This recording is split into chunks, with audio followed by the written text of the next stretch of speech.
Okay,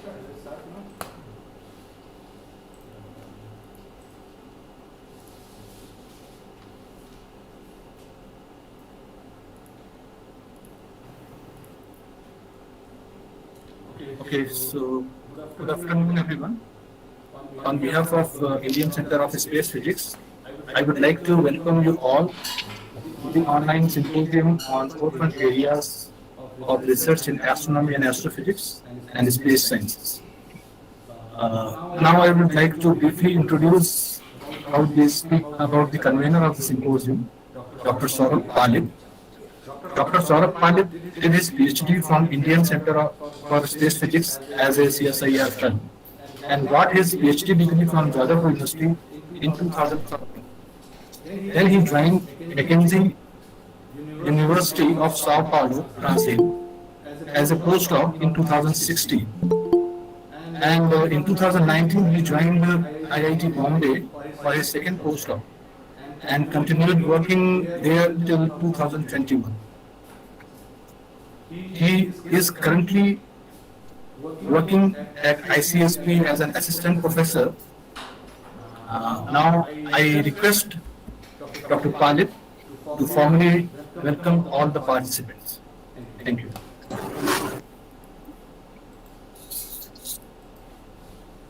Thank you, Ashish. So, respected co-convener, Professor Untitled Chapter, respected Professor Sandeep Kumar Chakraborty, our director, today's speaker, Dr. Ashish Raj, Dr. Devendra B, Dr. Kamal Bashar, and all the participants attending today's symposium. I thank you and welcome you all in the symposium from the core of my heart.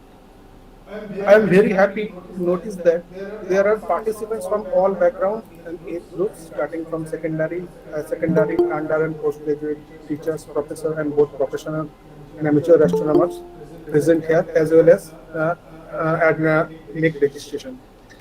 I appreciate and thank you all that you have shown such an interest in the program and decided to spend some of your valuable time in participating. As you are aware of, currently astronomy and astrophysics, which is a major and one of the core driver of physics and science overall, is going through a golden phase of discovery. There is the very recent discovery of gravitational waves, and we are realizing the potential of a whole new series of revolution in extreme astrophysics with the joint venture of gravitational wave and electromagnetic wave astronomy observations. We have been able to take picture of black holes surrounded by accretion disks. We are finding lots and lots of exoplanets and studying their atmosphere and habitability, and even got first picture of an exoplanet. And the day is not so far away that you can get the first signature of light in an exoplanet. There are many more such feats recently. The great James Webb Space Telescope is on board and started working properly and surprising us with astonishing pictures and almost daily basis. In this scenario, we as a team of scientists in Indian Center for Space Physics, Kolkata, which is the only dedicated astronomy and space science institute in the eastern part of India, are relentlessly pursuing to deliver world-class research and education in the subject of astronomy, astrophysics, and space sciences. Professor Chakraborty will tell us more about that. I hope in this symposium we will be able to convey a fair deal of knowledge of what our scientists and astronomers are trying to pursue and have achieved, and at the same time raise your enthusiasm and understanding on some interesting topics of astronomy, astrophysics, and space sciences. I hope you will all be entertained and rewarded for dedicating your valuable time in participating in the symposium. I am thanking and welcoming again. Namaskar and enjoy the class. Thank you, Dr. Pallid. Now I invite the co-convener of the symposium, Dr. Achintya Chatterjee, who is an associate professor at Malda College of West Bengal and also an honorary member of Indian Center for Space Physics. Thank you. Hello, am I audible? Okay. Our symposium, today's symposium of Indian Center for Space Physics, will deliver several frontier of astrophysics talk. Our first speaker, Professor Sandeep Kumar Chakraborty, Director and Distinguished Professor of Indian Center for Space Physics. He is also the founding secretary of Indian Center for Space Physics. He was also Senior Professor, Dean Academic Program of S.N. Bose Center for Basic Sciences. He got PhD from Chicago University in 1985, DSc from Gorbong University in 2015. He received Tolman Fellowship from Caltech in 1985-87 session, adjunct faculty of International Center for Relativistic Astrophysics, ICRA, Network, Italy. It is, we are very proud of his citation. Number of citation, Google citation is currently, I have seen, 12,344 and H index is 54. Very lucrative value number. Research publication more than 350 papers in international referred journal. Research publication in proceedings and books more than 250. Several books have been edited and authorized. Author of several books. More or less, more than 45 students have done PhD, obtained PhD under his guidance, and still working several students in Center for Space Physics. It is, we are proud of such institute that student can be done any type of astrophysics research, and school college student can visit this institution under guidance of Professor Chakraborty. He visited more than 50 countries. So he is the prominent or eminent professor in this line, that means astrophysics. I welcome, I invite Professor Chakraborty without losing the time to deliver his valuable speech on emerging areas of research in astronomy, astrophysics across the spectrum in all new ICSP perspective. So, Professor Chakraborty, please come.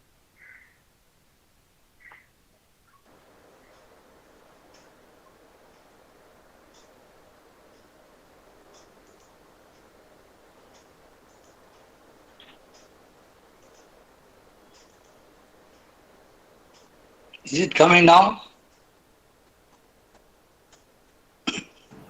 Yes, sir. Hello? Yeah. Yes. But the entire screen, it is not showing. I don't know why.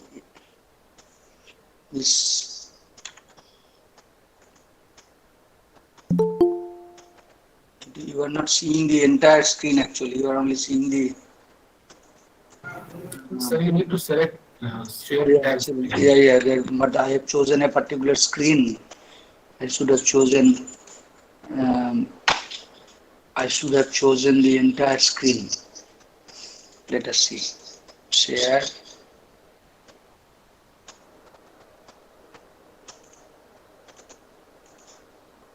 Yeah.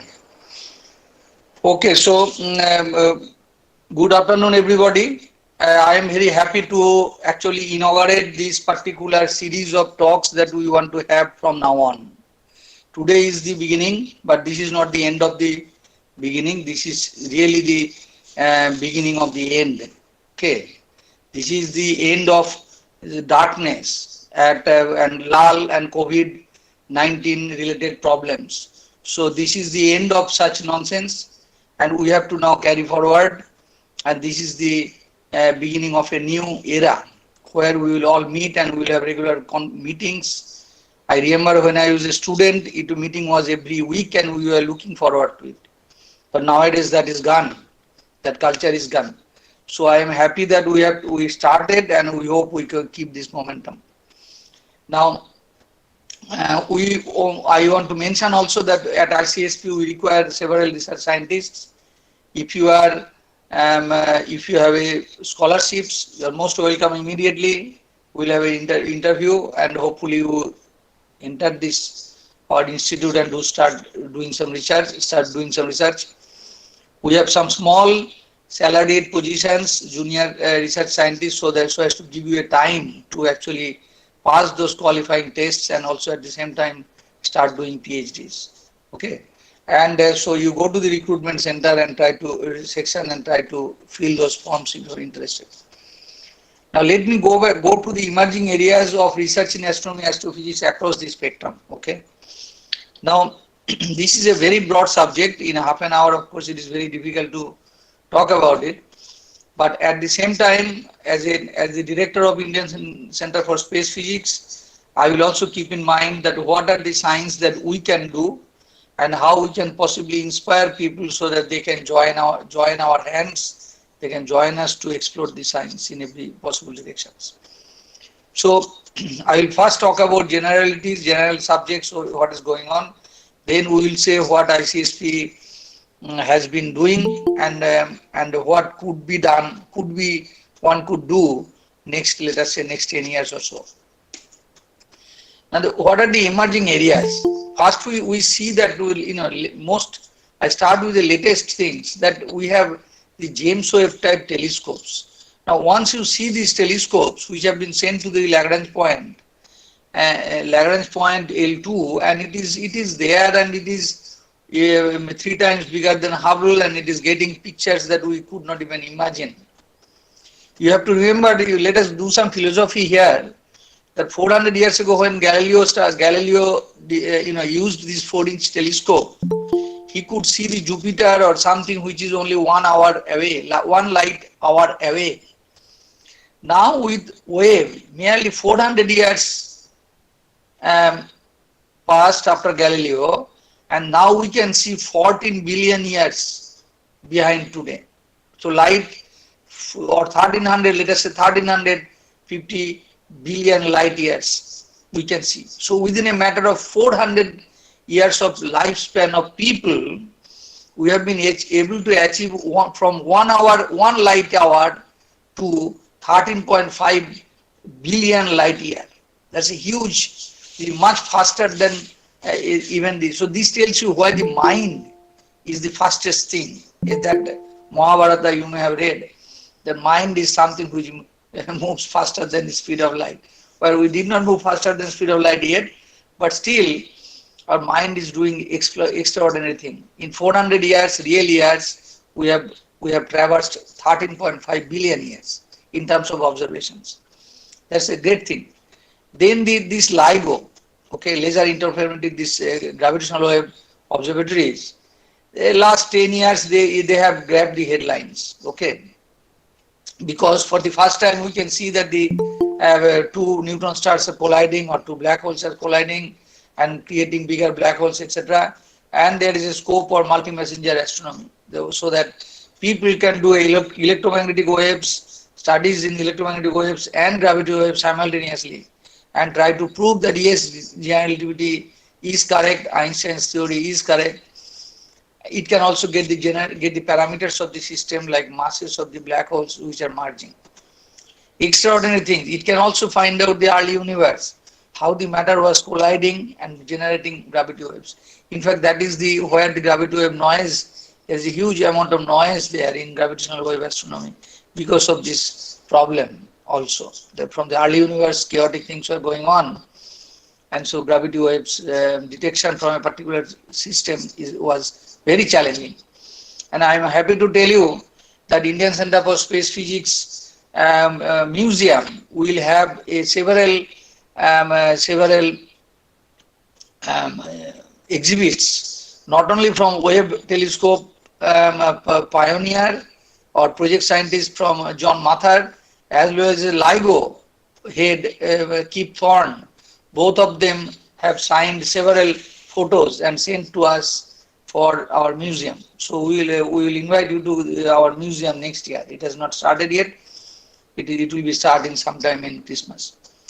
Then the neutrino astronomy is also equally important. We like to know where are the energy sources, the source of dark matter, dark energy, etc. This is a big problem. Universe is accelerating every day, and we have no idea why it is accelerating faster than the previous day. Then these images of black holes have been were taken last 3-4 years, and these, of course, these are nowadays we can take the images only for big black holes. Very recently, our own black hole, Sagittarius A star in our own galaxy, has been seen, has been taken, and it will change our view of how matter behaves around the black hole. That's a separate story, and we are just scratching this on the surface. Similarly, supermassive black holes, you know that a couple of years ago, Andrea Ghez and others, Genzel and others got Nobel Prize. These are all Nobel Prize items, what I have been telling you about. So this tells you that these are the emerging areas. So if you want to get Nobel Prize, you start better working on emerging areas. No point in doing bread and butter science. Now, these things, supermassive black holes, study of stellar motion around these black holes. You can see that in our own galactic center, about hundreds of stars are moving around the central black hole. People cannot see the black hole, but people can see the motion of the stars. So exciting that they're moving in an elliptical orbit, and they're moving, they're coming back apogee, we call it, we gave a name, but anyway, it is tough word, but it's close to the black hole, and they away from the black hole. It's an elliptical orbit. All the stars are moving, but black holes cannot be seen. So you can gather the mass of the black hole also from Kepler's law. Then there is $1 million question: is origin of life? We have not even scratched the surface of it. Only playing around with small molecules, probably a little bit bigger molecules, how to produce them. So these are the, I might believe, are the emerging areas. So if you want to do science, try to get into one of these subjects and pursue. Okay. James Webb Telescope is as I said, 3 times bigger than the Hubble telescope. It is in space. It doesn't have any, Earth does not obscure its its view. So it is a long observation time at a stretch. That's why it stayed very far away from the Earth, and you can see that it has changed already. Past month, couple of months only, July, August, September. Okay, only July 13th, it was press release was made of the first picture, and it is just a couple of months. We have learned so much. This tells us that at least a dozen of Nobel Prizes are due from this telescope alone. Okay, look at this deep field picture. What we observe are not only the galaxies, large number of galaxies, but also you can see the gravitational lenses. All these traced galaxies are really the lenses of a single galaxy. So these galaxy and these galaxy are really images of the same galaxy, which is probably behind this bright galaxy. Okay. So similarly, these galaxy and these galaxy are images of the same galaxy. So all these are, most of the stretched objects you can see, these are gravitational lensing, bending of light due to massive object on the way. Okay. So this is extraordinary. It's a weird picture. It does not match with our understanding of the day-to-day sky. This is so if you do see deep space, you really see exciting things, and there are every frame will have 100 things to learn. Okay. Now, so we can easily imagine these are all infrared pictures, but they can easily be. Hubble has also found similar pictures, but not as much detail. Its resolution is a little bit bad, but we are so exciting days are coming up in optical astronomy. So I suggest that many of you should start in optical astronomy, research.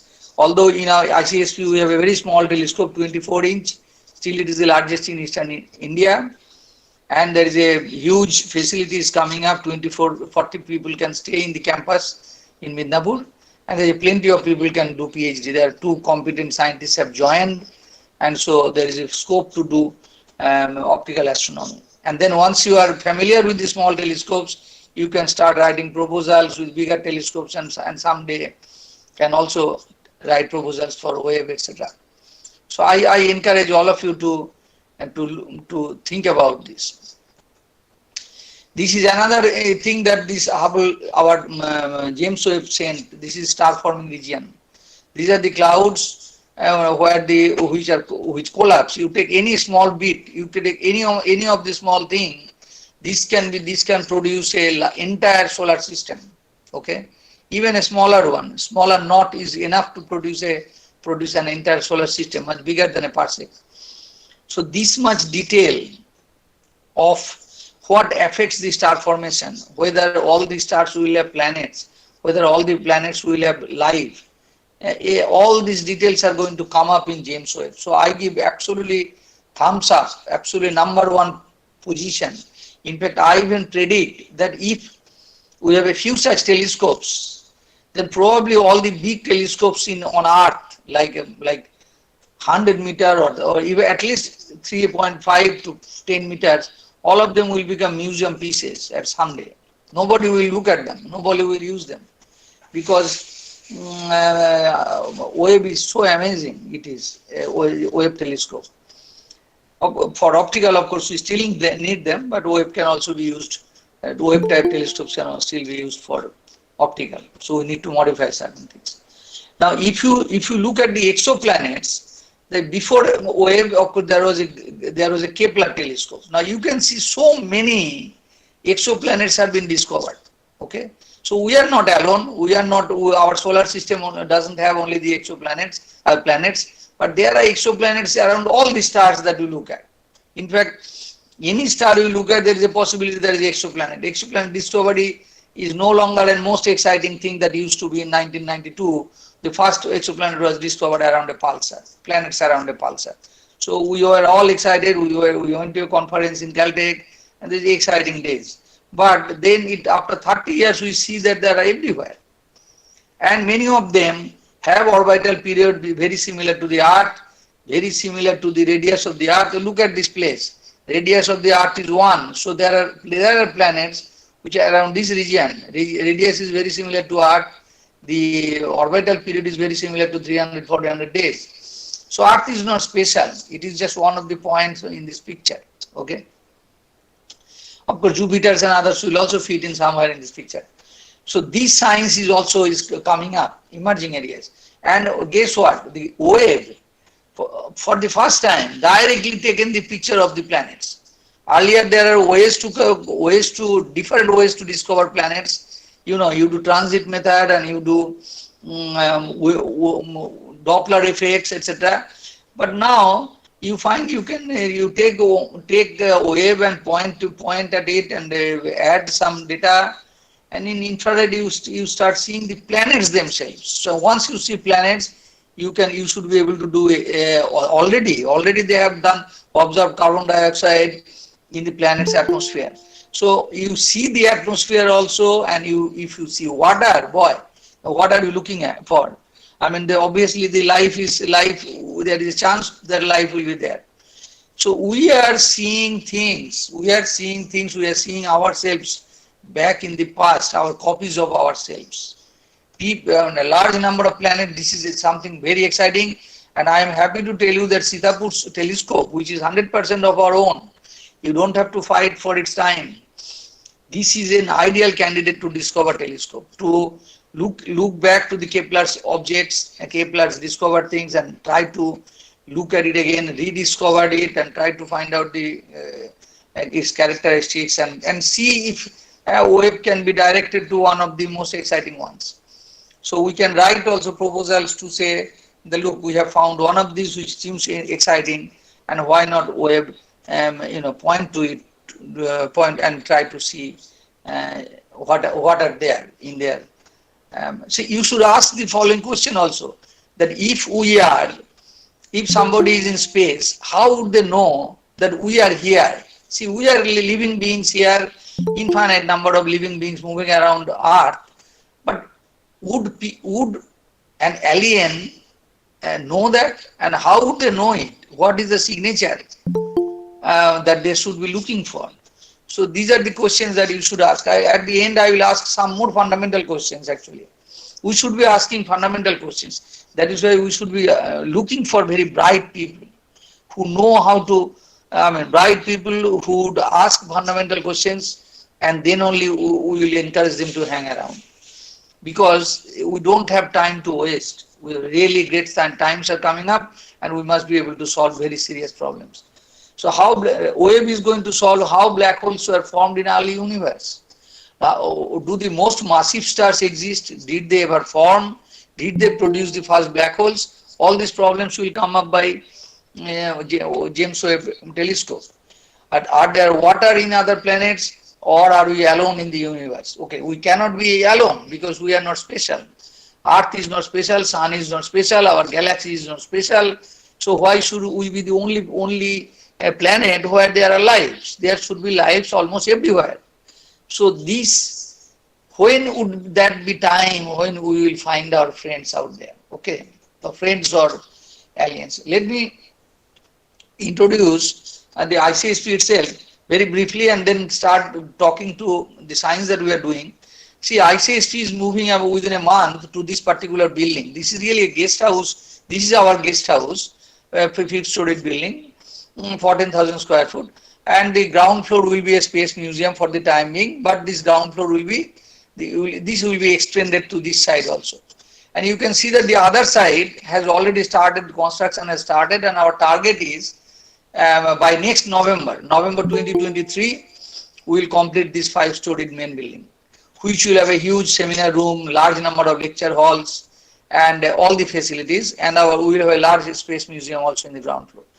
But the issue remains that we need good people and good students, and this will still be the, you have to remember, this is the first such institute in entire Eastern India, and we need to choose people very carefully so that we do right set of science. We have an observatory campus in Sitapur. This is the main building. We have a couple of telescopes I mentioned. This is the main gate, dining hall, and the students' guest house is is being built up. So now let us talk about our goal of ICSP. Why ICSP should not be considered to be a generic institute like other astrophysical institutes in India, or maybe most of the other places. What is our goal? Goal is this a small institute, so we don't have time or money to waste. We must have our own data, be it in radio astronomy, VLF, ULF, optical astronomy, X-ray astronomy, etc. Okay, and we can write proposals to bigger telescopes and get their data. See, we cannot make a James Webb telescope or a Hubble telescope at our will, or ALMA or RXT, NewStar, GMRT. So we must have our own data, do something, write a paper, and write to these big people saying that, look, we have already done such science, exciting science with the small telescopes at ICSP. Now we want to join with you. And so people will trust you. People will know that you have a heritage. You have started doing some science, and small instruments means you have more innovative power, and you are doing good science. So they will allow you to do good projects. So I would encourage this kind of science. The theoreticians, on the other hand, should concentrate on making models, developing solutions, new solutions to feed the data. So if you don't have your own data, at least you have your own theory to feed them. So ICSP's goal is, ICSP must have a stamp. Either we save our data, analyze with somebody else's model or our own model, or we write our own theory and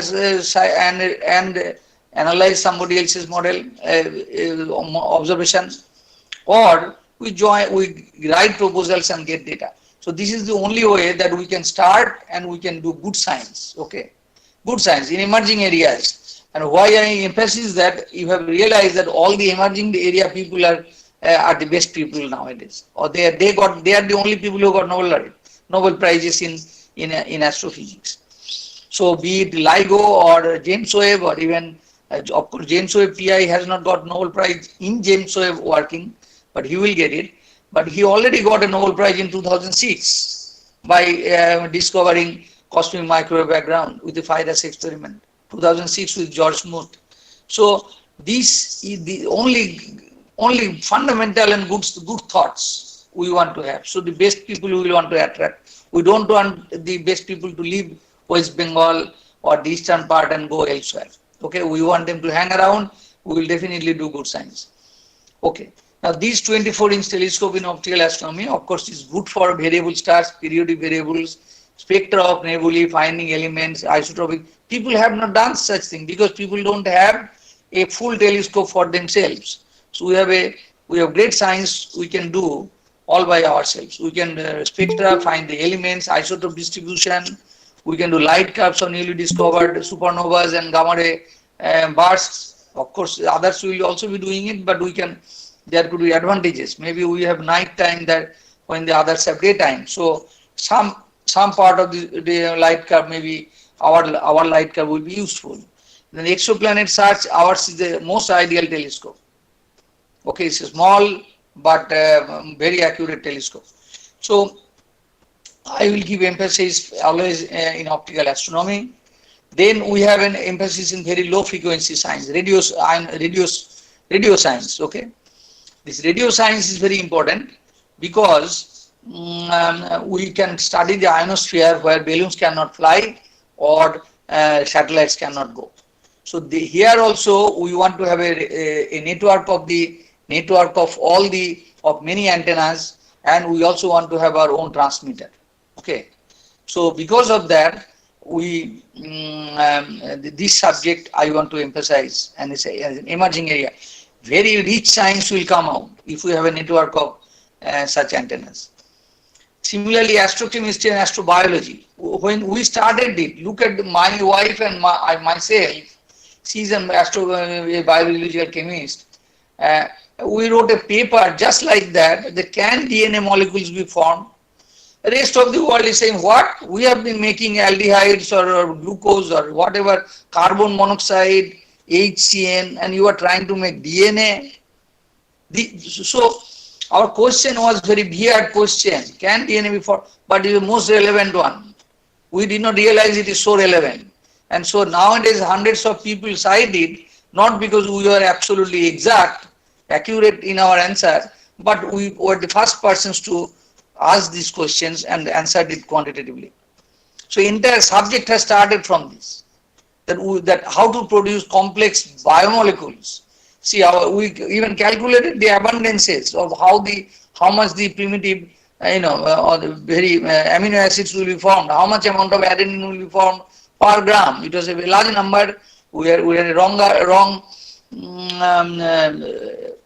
cross sections, but no cross section was known during that time. So even now it is not known. So, but people are improving the situation, and people are finding that the numbers are very similar to these numbers.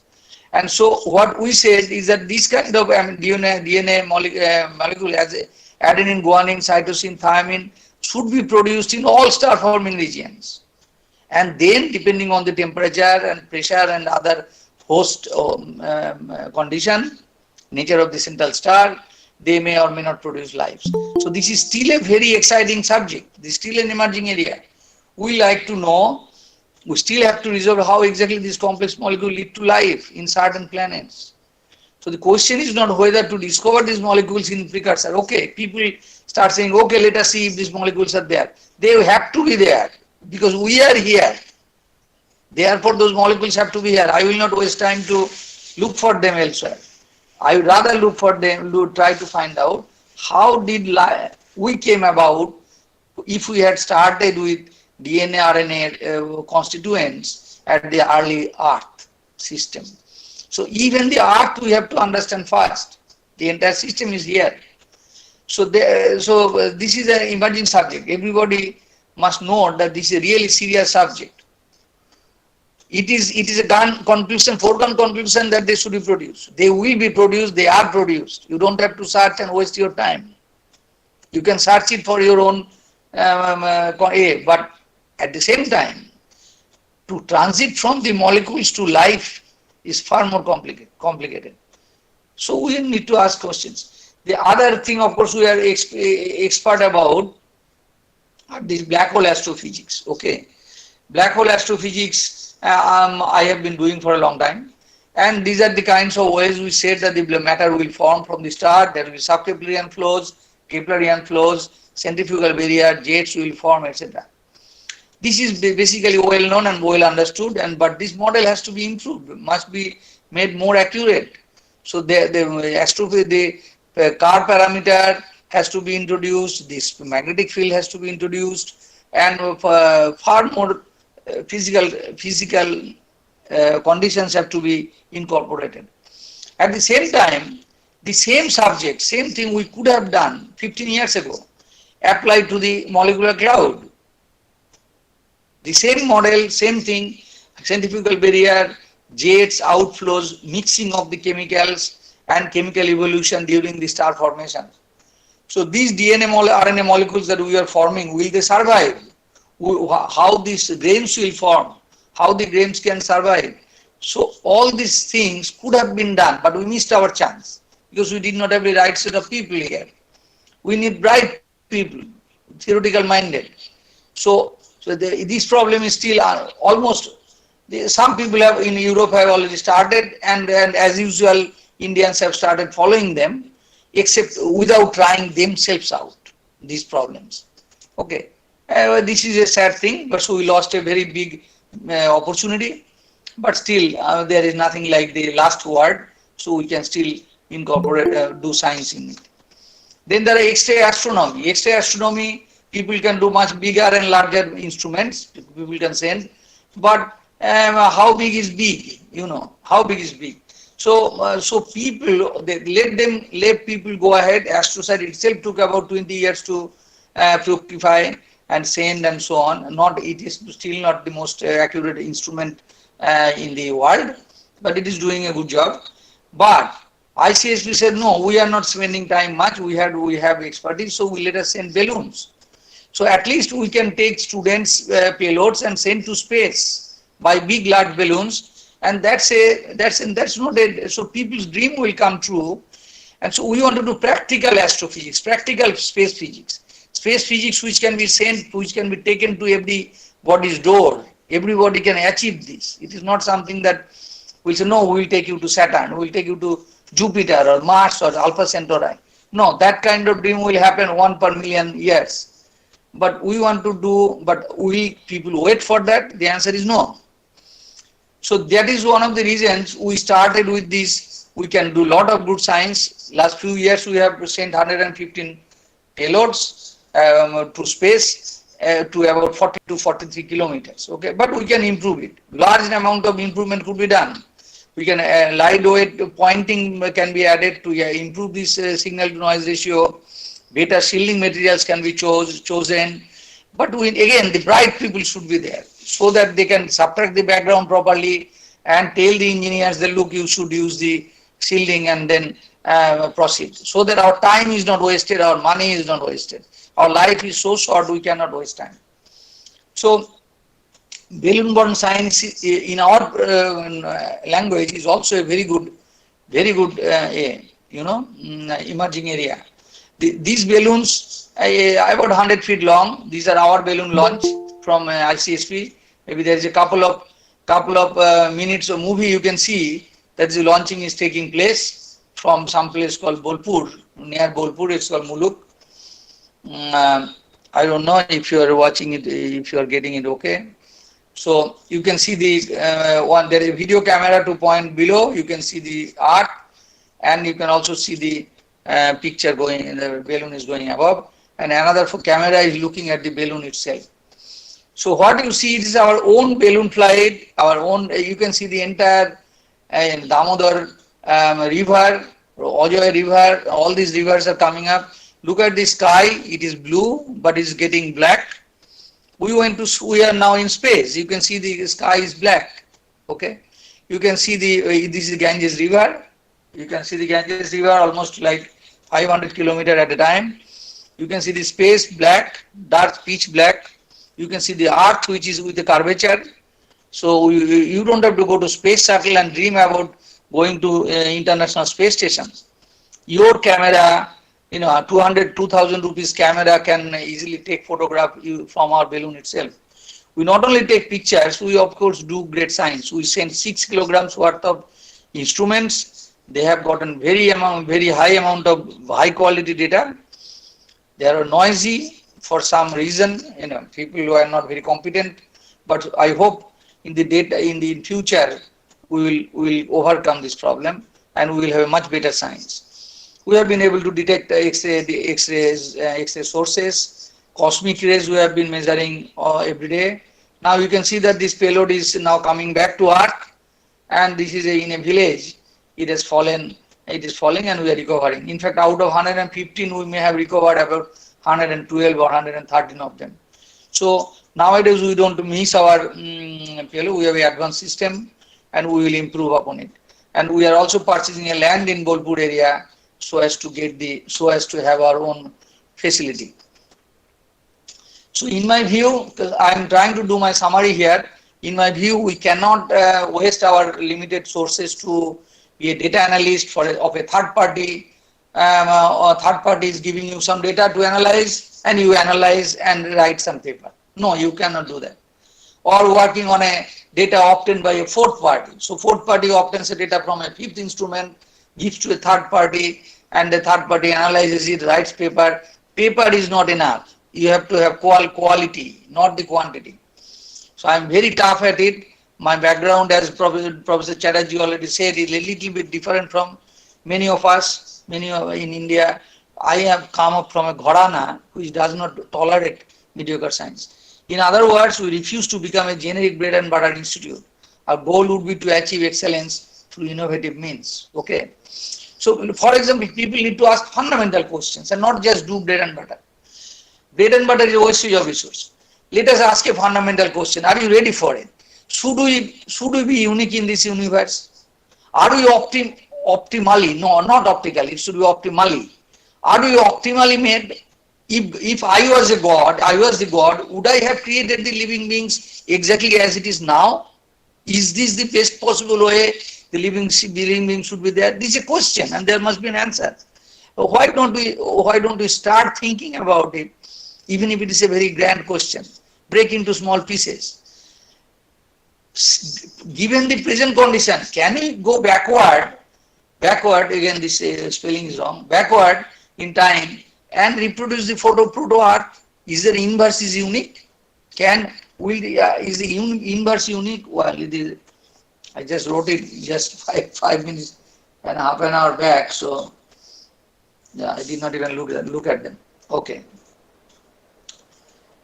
So now if not, is the inverse problem unique? So from the start, we start from the present universe, present Earth. If we now go backward, will you produce the proto-Earth? If not, then there must have been some crucial input to the Earth which led to the present state of living beings. What was it? Something came from outside, some radiation or some triggering mechanism which changed something and which produced our planet, our conditions. Alternately put, could we have produced completely different set of living beings on Earth starting from the same initial condition? Okay. These are the fundamental questions. Now, okay, it will take a long time to solve it, and I will not encourage a student to take care of them. But part of the time of these faculty members should think about this, apart from their bread and butter science. How big is the region of the solar? This is an important question, number 6.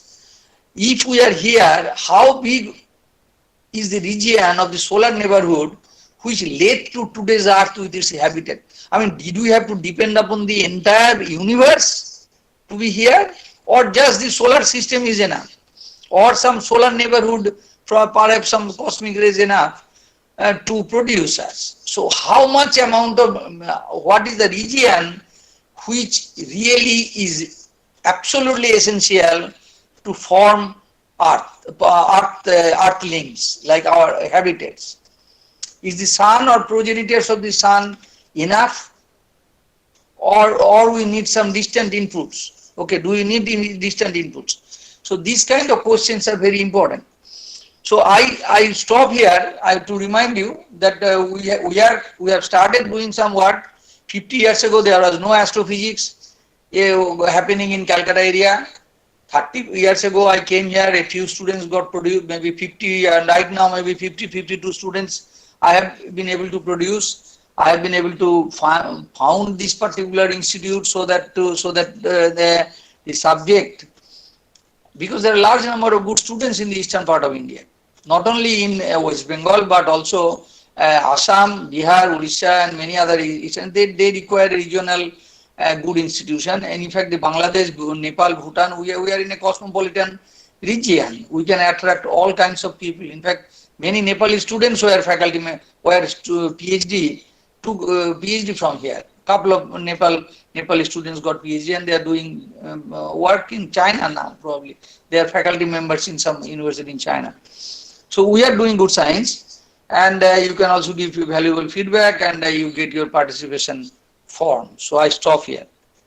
14:45. I think I am right on time. Thank you, Professor Chakraborty. If you have any question, then ask. But time is very short, so you ask the questions. Limited questions will be answered. So please, if you have any question, ask to Professor Chakraborty. A very good afternoon, sir. Yeah, actually, I am Aniket Ganguly and I am from Siliguri, West Bengal. And Okay. at present, I am a BSc third year student from Banaras Hindu University. So Okay. and my first thing which I want to ask is that, like, as you talked about LIGO, and since the data is very noisy, and I heard from somewhere that the people who are involved in that, they actually recovered the original wave, or the original prototype of the wave, through a process called matched filtering. Means they all, but the thing is that how do they actually know how the wave will look like? Actually, I have seen how the data looks like. It is just it's just noise, and the data is hidden somewhere inside it. And how do we actually understand that the means where the means how the wave actually looks like? No, I don't think that this is, we can answer it so quickly. There are at least 200 people working on the data analysis. I know it from the very beginning, 1986. My own computer room was dislodged by LIGO people when they just started the project. In fact, yesterday I was writing to Keith Thorne that hey, your project started by dislodging my computer's room. So I am from the very beginning. I know that they are doing a great job. Brightest set of people are there, and we already know the templates by purely from the theory, by how the loss of angular momentum takes place when the binary merges. So this is theoretically one can actually calculate the templates, and all they have done is they have run the simulation for thousands of them, and then superpose on them all possible noise that can come from all possible known sources. And after superposing the noise on the templates, they try to compare with the observed data. So even if the observed data is noisy and you don't know exactly how the sharp signal will come up, they have billions of templates with noises put onto them, superimpose onto them, and then compare them with the observed data. And now it is beyond doubt that they have seen it. Originally, within first 1 or 2 years, there were doubt whether they have actually seen or not. But now everybody is convinced, and that's why Keith got Nobel Prize 3 years ago. We can discuss later. Okay, it's just a long story. Yes, sir. Actually, and one more thing, that is like means it is like as you have said that you are working towards empowering the students of Eastern India to become competent in this sector. Actually, the thing is that even I am a part of one such small organization in my city. Okay, and actually the thing is that it's just a request to you that can you do anything for the students of North Bengal? No, I can. I see then I have to do like Duare science or Duare astrophysics. Okay, I mean that is not at some point of time that cannot be done. We have a branch in Malda. We have a branch. We started a branch in Coach Bihar, but some people did not find much time. So if there were a branch, I would be very happy to. And if you collect about 7-8 like-minded people, I'll be happy to start having a building there and have some some facilities. But smaller and smaller places you go, facilities will also become smaller and smaller. So your science will become limited to pure theory. Therefore, at some point of time you have to say, for example, I cannot have so many observatories in all the districts that I have done in Midnapur. Okay. So at some point of time you have to come out of your nest and join hands with bigger places. Yes, sir. Okay. And yeah. Yeah, Okay, I think that we should next need anybody else. Our time is basically up. Okay. Dr. Vachinda Chatterjee, Yes, yes. anybody else? Anybody Is else? there-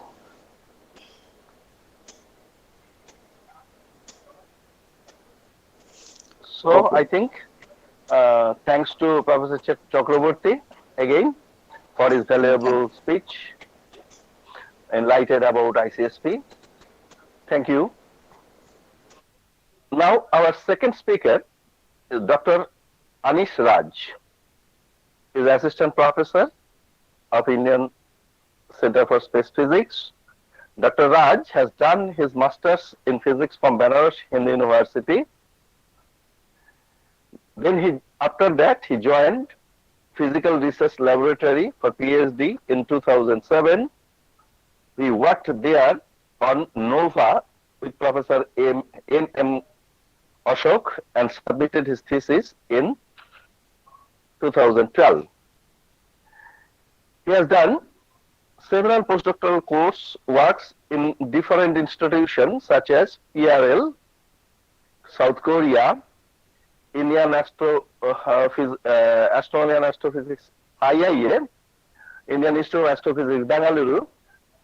And before joining ICSP, August 2022, he worked research associate in University of Delhi.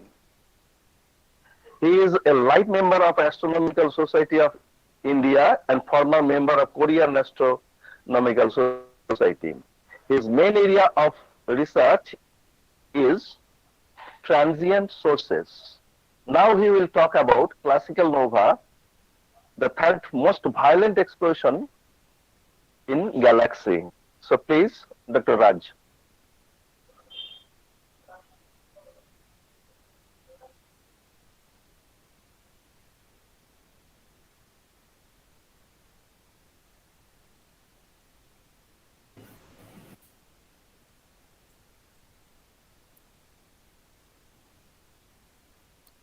Thank you, Professor Chatterjee. So, my name is Dr. Ashish Raj, and I'm working mainly on transient sources. So today, I'm going to discuss about classical novae, which is the third most violent explosion in our galaxy. So, the outline of my presentation will be like I'll be giving a brief introduction about novae, and will give some classification on these nova system and some of the important results which I obtained during my PhD and postdoc, and then summarize all these things.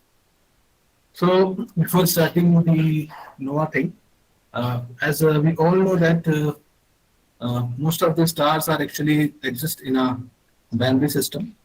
So there are three kinds of binaries. So if you look at the left picture, you can clearly see that there are two stars which are completely detached to each other. That means their Roche loop is not filling completely, and there is no mass transfer between these two stars. The second one is semi-detached binary, where one star is actually filling its Roche loop and transferring material to the second star, to other star. And and the third one is the contact binary, where both the stars are actually overfilling its Roche loop, and mass is actually being transferred as a wind to both the sides. So actually the nova are cataclysmic variables, where dwarf novae, nova-like variables, recurrent novae, they all are actually uh, fall in the category of cataclysmic variables. They have a binary system where one primary star is a white dwarf, which is a degenerate core of CO or oxygen neon magnesium, and another is a star. So on the right picture, you can clearly see that mass is actually being transferred to the white dwarf. This is on the right side, and it's forming an accretion disk around that white dwarf surface. So when the temperature reaches a certain limit and the pressure reaches a certain limit, the thermonuclear reaction starts at the surface of the white dwarf, which completely disrupts the accretion disk, and we see sudden brightness in this system. So, as I suggested, this nova is actually a Latin word that means a new star in the sky. So, if you look at the sky before the nova outburst, there is nothing. I mean, you'll not be able to see a star in that particular position. But after the nova outburst, you can clearly see a new star which is coming up. And after the spectral observations, you'll be able to say that, okay, this is a nova of particular type. So here I'm just showing one image, which is taken for Nova Cygnus 1992 from HST. So the left image is actually at the time of nova outburst. So you can see the ejecta is not expanded well enough. And the right image is after 7 months.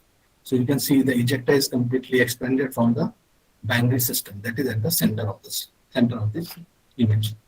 And on the right side, I have a small animation which I got from NASA, which will give you a kind of a feel of the system, how it actually looks like in the sky. So let me just start. So here you can see accretion disk, white dwarf, and secondary star, which is transferring the matter. And this is nova exposure, which occurs on the surface of the white dwarf. You can see the material is being ejected.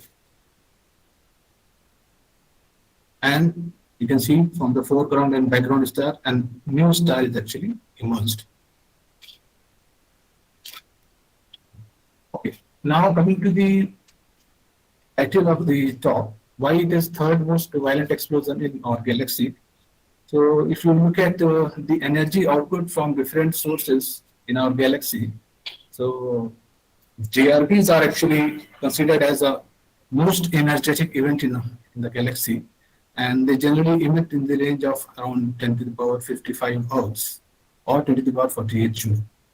Then comes to the supernovae, which is the end stage of stars. So there also, if you look at the energy output, that is around 52, 10 to the power 52 Hz or 10 to the power 44 Joule. And third one is novae, where you see a thermonuclear reaction occurring on the surface of the white dwarf. Here you will get around 10 to the power 42 Hz to 10 to the power 35 joules. Okay, so there are three different phases during the nova evolution. So when the outburst occurs, the nova outburst is seen, and we try to fit the spectral energy distribution of the star, of the nova, we find that mostly it behaves like a black body, and the temperature is around 6,000 to 10,000 Kelvin, which is very similar to A2F spectral type stars. And when the ejecta expand, start showing deviation from the black body, starts showing power law distribution, and that is called as optically thin expansion phase. And sometimes we see molecule formation also when there is cool zones in the ejecta. So we can see molecule formation, and after that some kind of dust formation also seen. So whenever dust will form, you will see a sudden fall in the V band light curve, because the dust is actually obscuring all the light which is coming from the center source. Okay, so the next one is nova light curve. This is like how a nova evolves with time in terms of brightness. So you can see here there is pre-nova phase, when you will not be able to detect any source at that position, that is below the detection level, more than 21 or 22 magnitude in V band, and suddenly you will see a brightness, and it's around, the amplitude will be around 9 magnitude or even more. So you'll see these are the different phases. There is a pre-maximum halt, then it goes to the final rise, and after rising to a maximum value, it starts declining. So that is called early decline. After 3.5 magnitude to 6 magnitude from the peak, it's like a transition. It can go to dust formation phase. It can show hybrid nature. So all I will be discussing in next slides, and then finally it will go to final decline phase, and then it reaches to the post pre-nova phase. That is same value. Again, you will not be able to detect it. So before going to the classification, there are three kinds of classification. One is made on light curve classification, that is based on the 93 light curves of Novae, which was taken by Stope in 2010, and he just suggested around 7 different classes for Novae, and he is looking at the shape of the nova, light curve, and the time declined by the nova from peak to 3 magnitude down. That is T3. So there are two things, T2 and T3. T2 is actually time taken by the nova to decline from maximum to 2 magnitude, and T3 is from maximum to 3 magnitude. So here you can see different types of light curves are seen. One is flat top, that is F class, and the nova is DQ, DO Aquila, and another one is cusp C type, where you can see a cusp-like structure. Then Jeter class of nova, and then P class, that is plateau. You see a plateau in the latter phase, and sometimes oscillations also. And some novae generally see a small smooth decline, that is S class of novae. And sometimes you can see dust formation, and as I said, you will see a sudden fall in nova light curve, that is dust tip. So I got the opportunity to work on, or at least dust forming novae, plateau type novae. So I'll be showing those light curves also in my important results. The second classification is actually based on the speed classification. That is how much time it is actually taking from coming to T2, 2 magnitude down or 3 magnitude down. That is that was done by McLaughlin in 1945 and Pine-Gopshkin at 1957. So they have just classified if these values are less than 15 or 7, it's very fast, which was further modified by Pine-Gopshkin that it should be 20 or 10. So this is a second classification, and third one, which is most important classification, because as you know, all know that the outermost layer of a star mainly consists of hydrogen, helium, and other heavy elements.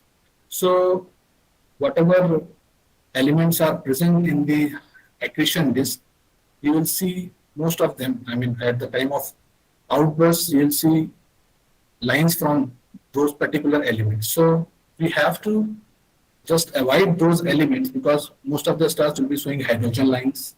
So we have to just avoid all these hydrogen lines to look for the classification. So we have to look for some other emission lines which can be useful for classifying the novae in different spectral classes.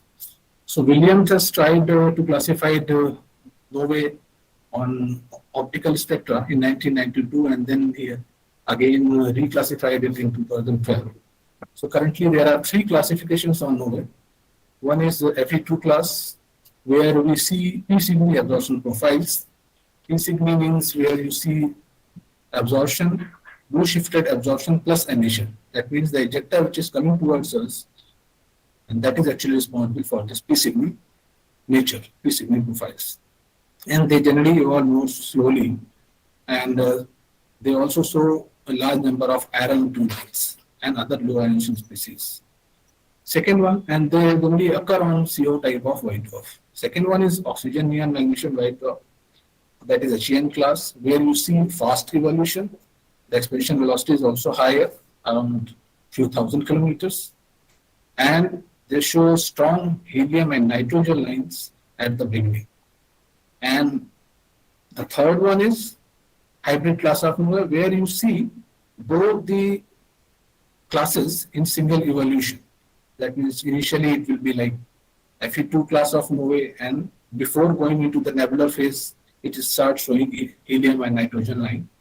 So it's like you are seeing both the classes in particular single outburst.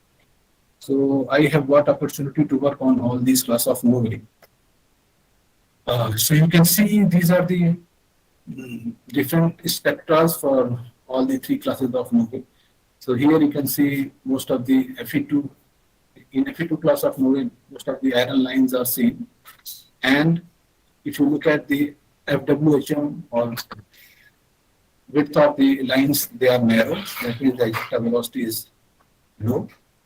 Including Noah, you can see the width is higher, more. That means it has more ejecta velocity. And the lower one is hybrid Noah, where initially width is narrow, velocity is slow, and suddenly you start seeing higher excitation lines as well as the higher ejecta velocity. So I took my observations from different observatories in last 10-15 years, and they are listed here. So I did my PhD from TRL, so most of the observations I did from Mount Abu infrared observatory. And I took ACIO data for one of the novae, and SMARTS USA. Then I moved to South Korea for postdoc, and there also I use NASA IRTF data, and currently I'm using SCT SALT, and I have used IRF and other tools for analyzing the data. So these are the important results which will be like, first I'll be discussing about Fe2 class of novae. So this is the first nova which I got, which I studied in my PhD, and that was like in 2009. It was came in outburst and was discovered by Nebular at magnitude of 8.8. So you can see the light curve. We have followed this nova up to 500 days, starting from the outburst. So here you can see clearly there is a dust dip at around 90 days. So the light curve should go like this, but it dipped and it again came back and showed the decline. Another point which we have seen here, the molecule formation. That is, we have seen the CO phosphoatom bands in K band, that is 2.29 micron to 2.4 micron. And one of our colleague who has modeled the spectra for the nova in PR itself is currently working in SN with us. So that that model we have used to estimate the CO mass and the temperature of the CO gas. So you can see here, these are the CO bands at different epochs which we have bestowed. And these are the JHK band spectra, where you can clearly see a rising continuum for H band and K band. And here you can see that bands which were just present for at least 8 to 10 days, and then they disappeared because of the central source, radiation from the central source. So the rising continuum clearly indicate that the dust has been formed. So we estimated different parameters using the optical spectra and NIR spectra, and like the optical depth, which was between 0.5 to 3.21, and the mass of the oxygen, which was around 10 to the power 5 to 10 to the power minus 5 to 10 to the minus 6 solar mass. And finally, the mass of the hydrogen, which was present in the ejector, was around 6.3 into 10 to the minus 5 solar mass. And here also you can see in the latter phase, so many forbidden lines are seen. That means the nova was in the nebular phase during this time. Next nova which I got to work on, came in outburst in 2012. So I was writing my thesis at the time. So we couldn't follow this object on a regular basis.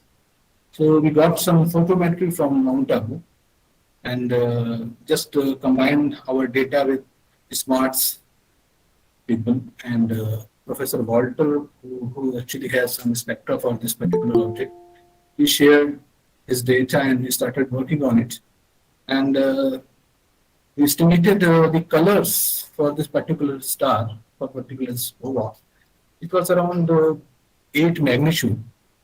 This is really large, because we have never seen this much color for any nova in recent years. So we reported this paper in AS Journal, and the editor agreed to publish this result in APJ. And if you see here also, the light curve clearly show that there is a sudden fall around 90-100 days, and it goes beyond the detection limit. So you can see all these are just like a lower limit for our observations. And then again, some dots you can see, which you can clearly say that the magnitude was around this much. So a large amount of dust was found in the nova. One more thing which we have done, we have got one spectra in the nebular phase for this nova. So we just try to use the clouding module, which was developed by Forland in 2013. So where you can generate a synthetic spectra using different parameters like electricity, temperature, density, and try to fit your observed spectra with that synthetic mode. So we just tried that and we found different parameters for the NOMA system. And this result was also published in 2018 in Acta Astronomica. So we estimated different things like source luminosity, density, and ejecta mass by fitting all this particular spectra. So the second one is the helium neon class of nova.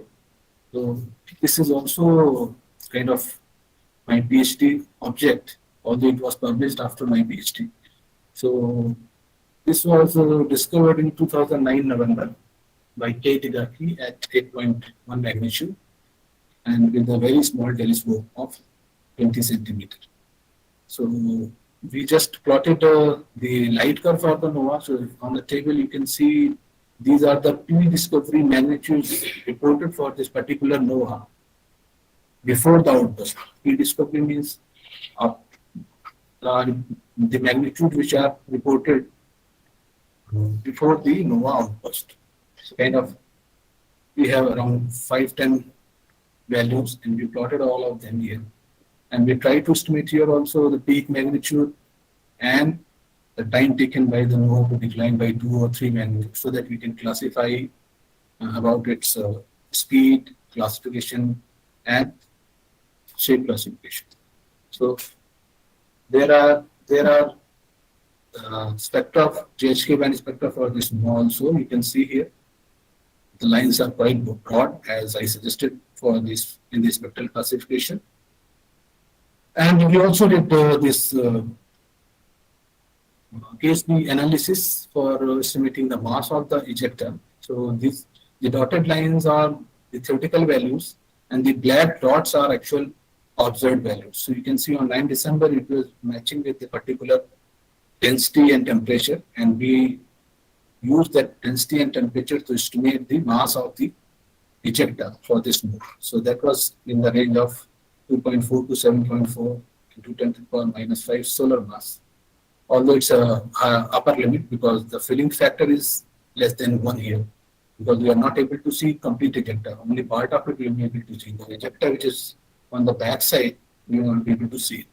One more thing which we have seen here, it's the bipolar ejection. So you can see the partial beta and bracket gamma lines. We have fitted 3 questions for both of lines. So it's like a blue shifted and red shifted rings and the center source. So we have seen a bipolar ejection in this nova. This nova also showed a plateau region, so kind of plateau phase.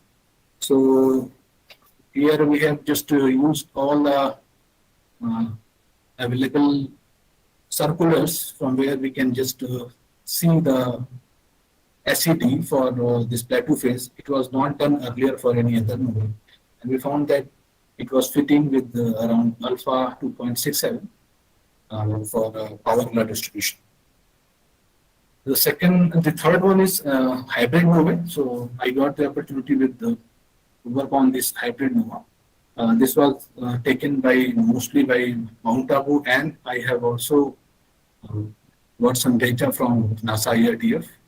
So here also we have seen that initially the lines were narrow and mostly carbon lines are seen in the NIR spectra.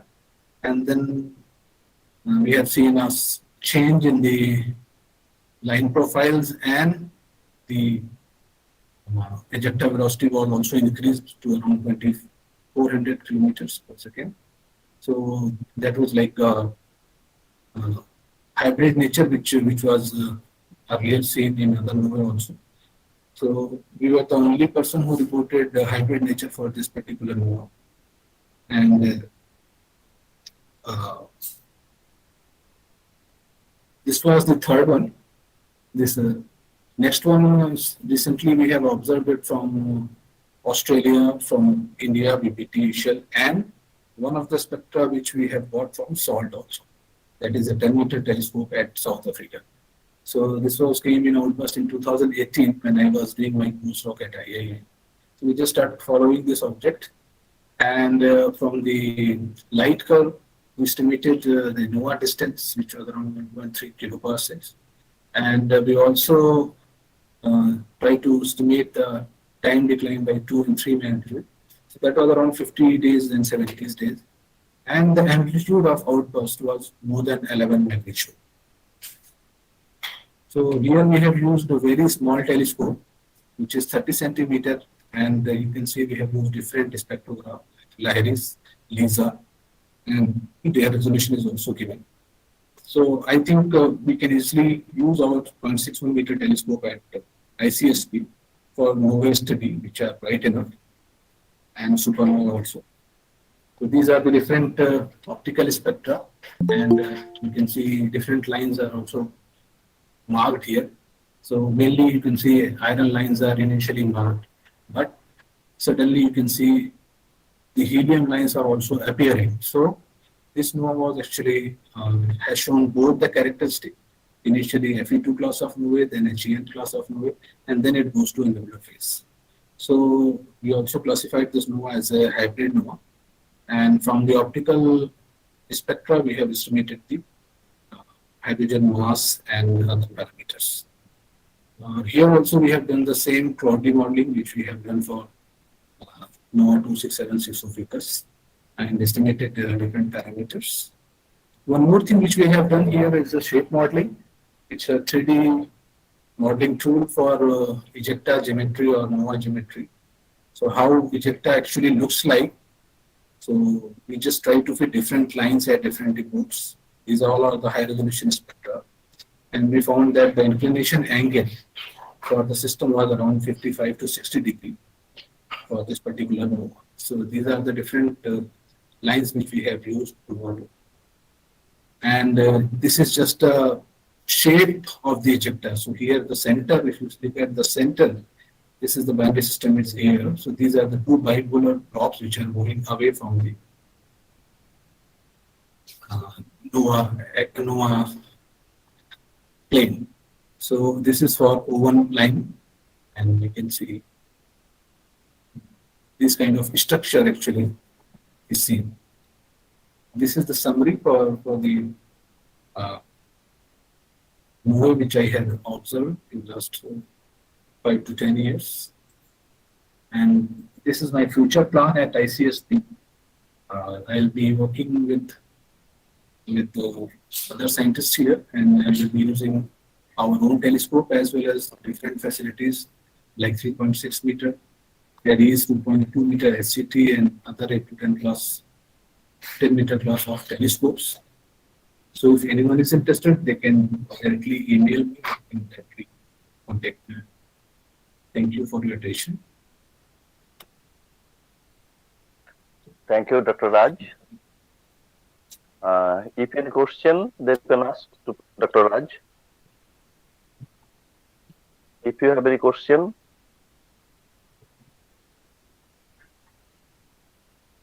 so we can pass it.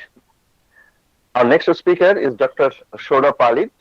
He is also convener of this symposium today, Assistant Professor of Indian Center for Space Physics.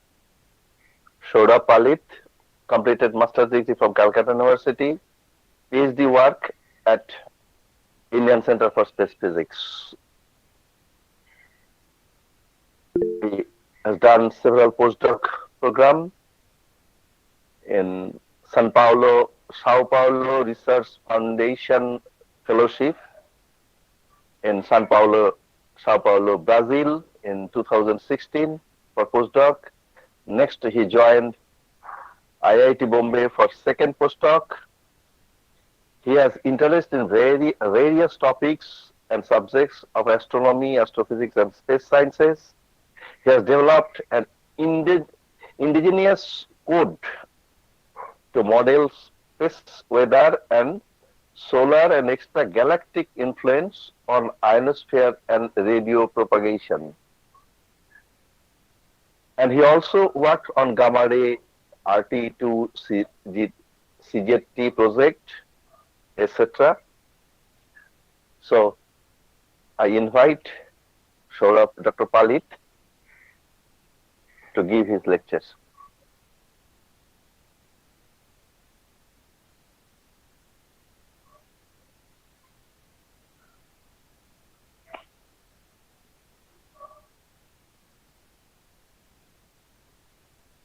Dr. Pallid?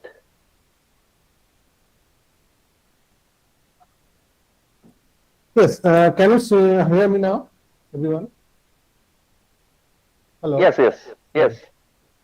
So I'll be talking today Continue. about how to make an X-ray space telescope in a computer. So this is how I was engaged in making some X-ray telescopes in my career. So it is very exciting journey. So what is X-ray? If we start from the first, means some introduction if I give. X-ray is a part of the EM spectrum or electromagnetic spectrum, which is a wavelength of 1 nanometer or less. And if I describe X-ray as photons, so X-ray can be divided in two parts, soft X and hard X-ray. Soft X-ray is generally 1 to 10 keV, and hard X-ray is considered from 10 to 100 keV. There is some different conventions on that. And gamma rays are above 100 keV. All photons above 100 keV is gamma rays. And X-ray was discovered by W.C. Röntgen in December 1895 when he was doing some experiment with cathode rays, and it was X-ray was discovered accidental. Now, how we can find X-ray in our day-to-day life or in our society? X-ray is a produced in interaction of accelerated electron with atoms or interaction of cathode ray with anode in X-ray tubes. It is generally made in this way. So X-ray cathode ray or electrons, energetic or accelerated electrons collide with the atoms, and the knockout electron from atoms or make the change in orbit, and the excess energy comes out as characteristics X-ray that you can find the spectra of some characteristic X-ray in the right. Now X-rays are used widely in our daily life, not daily life, but X-ray is used widely in our civilization, and it has made many things possible. X-ray can be used to do image the inner part of our bodies, our bones, etc. It can also be used to do tomography of body and other and different parts of body, and also to find faults in industrial structures or so. X-ray and gamma rays can also be also produced by radioactive elements. Now, where else we can find X-ray and gamma rays? X-ray and gamma rays should be emitted by hot gaseous objects like sun, stars, and other astrophysical objects with millions of Kelvin of temperature. This was predicted by scientists after the discovery of X-ray, but unfortunately, X-ray cannot pass below 50 kilometers of atmosphere due to X-ray and gamma ray both are absorbed by the atmosphere, and so we cannot find directly the space X-ray coming from celestial objects from ground. So to detect any space X-ray or any space source in X-ray, we have to go above the ground, above the atmosphere, and most of the atmosphere around 100 kilometers or above. In this way, X-ray was first discovered by Naval Research Laboratory of USA with some instrument on board sounding rocket, V2 sounding rocket. So they were actually trying to find out the proof of radioactive burst or nuclear burst from Soviet Russia, but instead they found some X-ray from the outside of the atmosphere. And in 1948, first solar X-ray was discovered. Then in 1962, first X-ray from out of the galaxy, like out of the solar system, Scorpius X1, is discovered. And after that, there has been lots of satellite and missions which have detected thousands of X-ray gamma ray sources throughout the decades. Now these are some X-ray gamma ray detectors or mission that has gone to space. This is XMM Newton. This is Chandra. This is Integral Space Mission. This is Fermi Gamma Ray Burst Monitor, Fermi satellite, and this is our own Astrosat, and this is RACI. Some of this works at lower low energy X-ray or soft X-ray. Some of this work at higher X-ray or gamma ray, and like Astrosat, some works at both. They have both soft X-ray, hard X-ray, and gamma ray detectors or instruments. And the RACI is used for solar imaging and solar X-ray detection, and others are for generally the outer or extragalactic X-ray sources. Now, what they carry? All those missions or all the satellites carry different types of instruments. There are two types of instrument. One is the detectors, and one are the imagers or something. And this imager, there are different types of imager. There are refraction, grazing incidence refraction imager like in Chandra, X-ray, Newton, etc. And there are coded aperture mask or shadow casting devices like Astrosat, etc. And behind those imagers, there are detectors. Detectors can be of many types, out of which the scintillation detector with photomultiplier tube and CZT solid state detector and CCD detectors are widely used. And these detectors are also capable of imaging and spectral evaluation and sometimes polarization characteristics. Now, the figure at the left is the typical X-ray telescope. It was actually taken from the RT2 CZT onboard coronal photon, where our own institute, Indian Center for Space Physics, took part, and it went from Russia. And I also worked in this telescope making during my PhD. There is a coded aperture mask and Fresnel zone place mask at the top of the telescope, and behind this there are CZT detectors in the inside. Now, all those instruments or all those missions have found many such X-ray sources in space, like Earth, Aurora, Jupiter, Sun in the solar system, then Cygnus X1, Cygnus X1, which is a small black hole, then pulsars, then Crab Nebula, quasars, and our X-ray sources in our Sagittarius A, in our center of the galaxy, and other galaxies also, galaxy clusters. And there are many more like GRB, supernova, and many such X-ray sources that I could not accommodate here. So this is the X-ray universe, or the picture of the total universe in X-ray taken by Ejector X-ray telescope by Max Planck Institute. Now, what does this telescope actually observe? This telescope actually observes four types of things mainly: the flux or the light curve, or the variation of flux to photon number with time, and also the spectrum, the variation of photons number in versus energy, which vary from source to sources. Then it also can detect images or positions in the space, or images for extended sources, and also it can detect polarization of X-ray or gamma ray from the sources.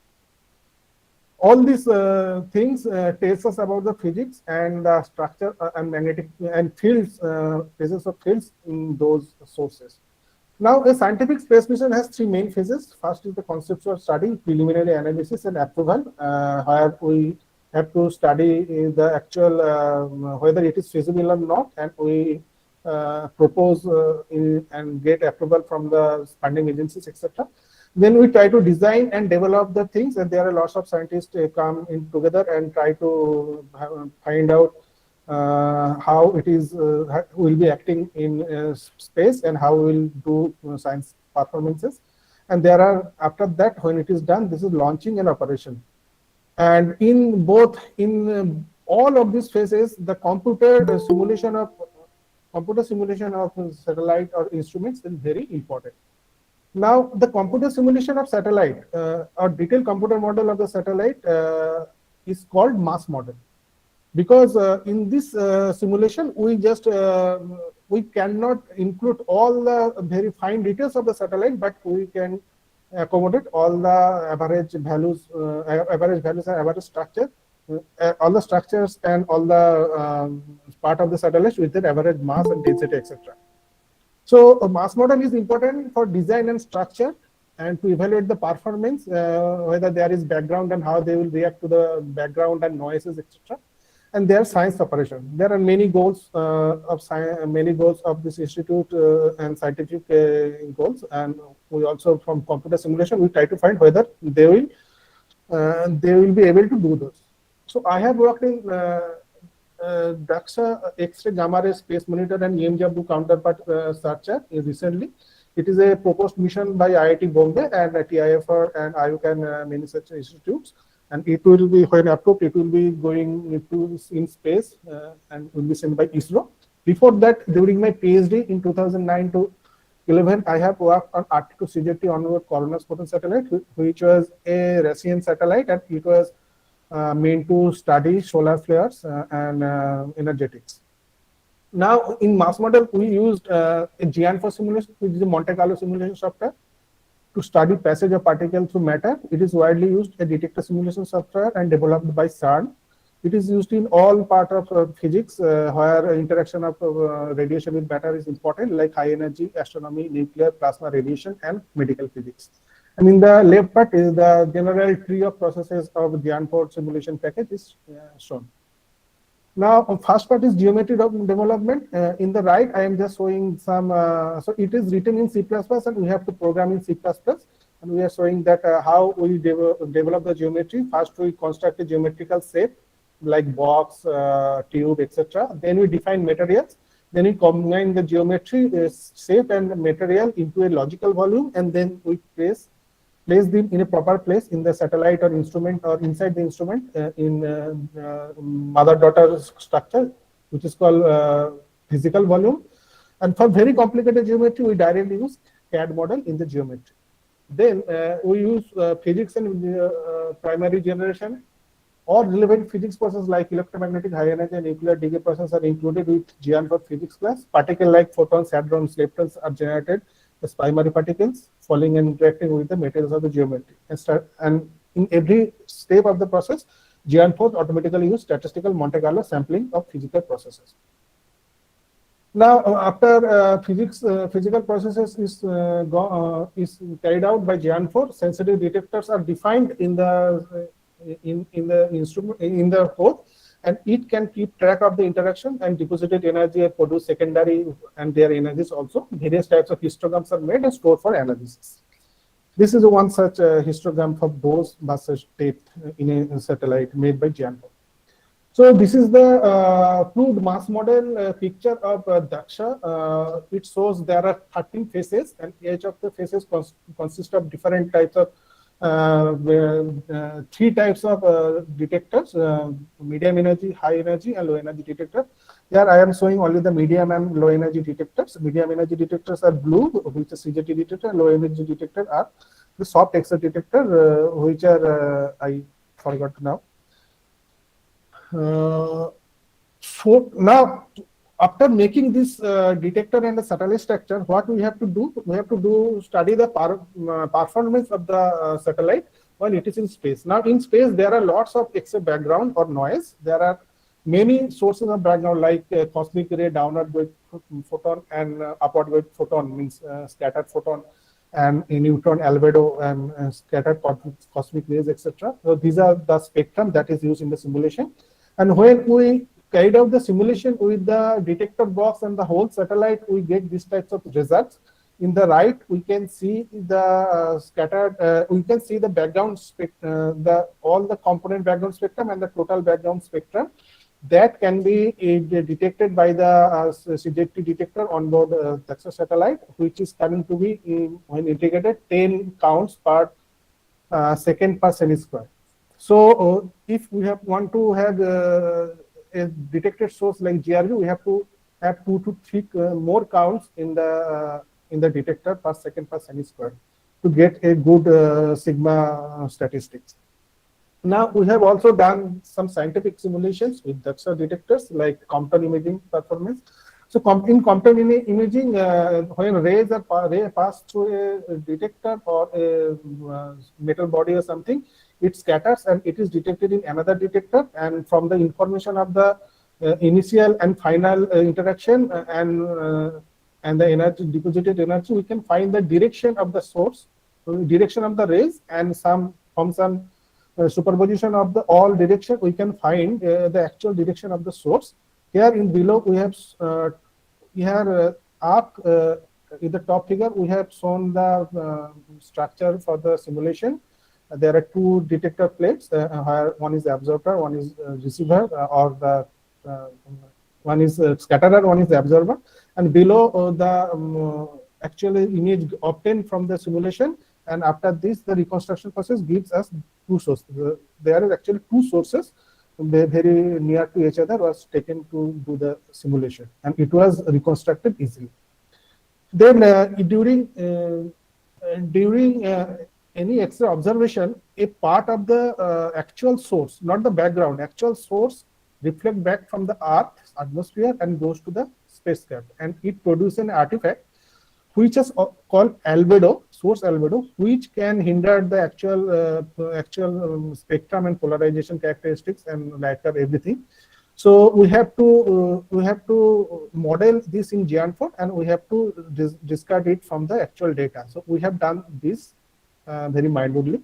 And we have also done some simulation for X-ray polarization capability of CZT detectors, where photons fall on one detector pixel and scattered and detected in the neighboring pixel. And from the statistics of the neighboring pixel popularity, secondary popularity, we can find the plots. And from this plot, after fitting the plot, we can find the parameters like polarization degree and polarization angle. So these have been very good result we have found with CZT detector in onboard Daksha. And our future plan, depending on that, with this experience in ICSP Kolkata, we are preparing for many balloon-bound X-ray, gamma ray, and cosmic ray study mission, where we will be applying all this knowledge and experience that we have got with science background calculation and preparation of the detectors and instruments, etc., etc. And these are the balloon that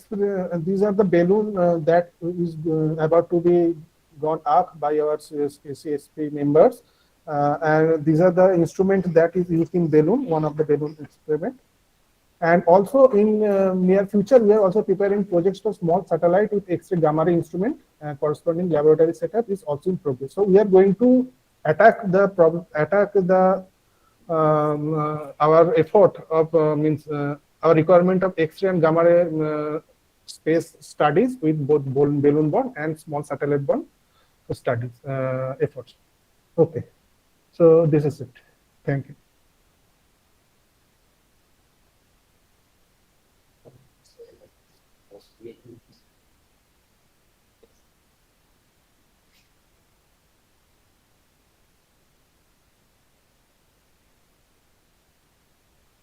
Have you any question, please?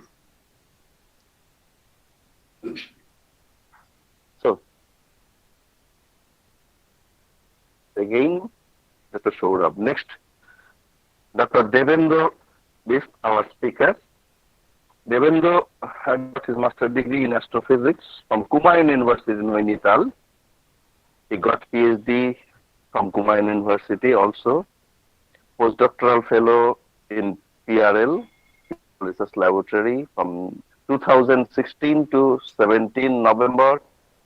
After that, he joined Department of Astronomy, University of Science and Technology, China. He was also a postdoctoral fellow of Indian Institute of Astrophysics, Bangalore. After that, he joined Indian Center for Space Physics as a scientist. He has published about 25 research articles. His main research interests are multi-wavelength studies on open star cluster, the variability of stars in open cluster, and study of transferring exoplanet. So I invite Dr. Devendra to speak about your talk. Hello. About your program, please, Devendra. Am I audible? Hello. Okay. Hello. Thank you so much for the introduction, Professor Chatterjee. Myself, Devendra Best, and today I am going to deliver a talk on study of open star clusters using ground-based observations and Gaia astrometry. And my research interests are this. Now, first I will start from stars. Stars are born from huge cloud of molecular gas, since this molecular cloud composed of thousands of solar masses of material in it. And then star forms in different types actually: big star, small, red, blue, big and small according to their luminosity, red, blue, yellow, according to their temperature. And after the star formation process, the remnant gas present between the stars is decayed and blown away. And during the dynamical evolution, some star attain escape velocity and become runaway star, and the rest becomes.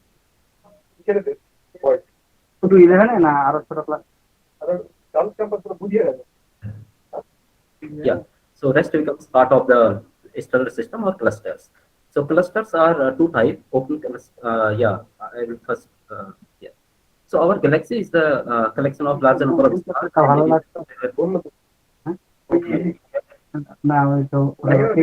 Strong gravitational force. And here are three basic components in our material galactic disk: bulge and halo. You can see the structure of our. And in the disk area, there are old stars, open star clusters. In the bulge area, old stars, some massive stars are.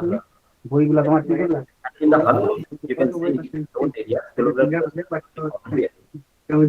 Open clusters are very young object actually, and they contain few tens to thousand number of stars, and they are young, and maybe they are surrounded by nebula from which they formed, and they are located on the spiral arm. They are found in the galactic disk. That's why they are called galactic clusters. So, you can, for example, Pleiades, you can see in the background. This is Pleiades open cluster. And globular clusters, actually, they are very old objects. And bound, spherical in shape, tightly bound. And mostly red stars, red giant dwarf stars are presented here. And stars are clumped closely together, especially near the center of the cluster, and surrounded by disk as a halo. And the globular clusters are the second object for electricity. A chart diagram is the most useful and powerful diagram in astronomical research. When we draw a chart diagram for star clusters, then most of the stars lie along this diagonal line. And according to the modern concept of stellar evolution, the most massive stars generally found in those areas, OB type of stars, are generally found here. And the low mass stars, faint stars, red stars are generally found here. And other branches, we can see here in the right side with the sizes. Actually, the main sequence, and our sun is on the main sequence star, and other major groups here: giants, supergiants, white dwarfs, and these things.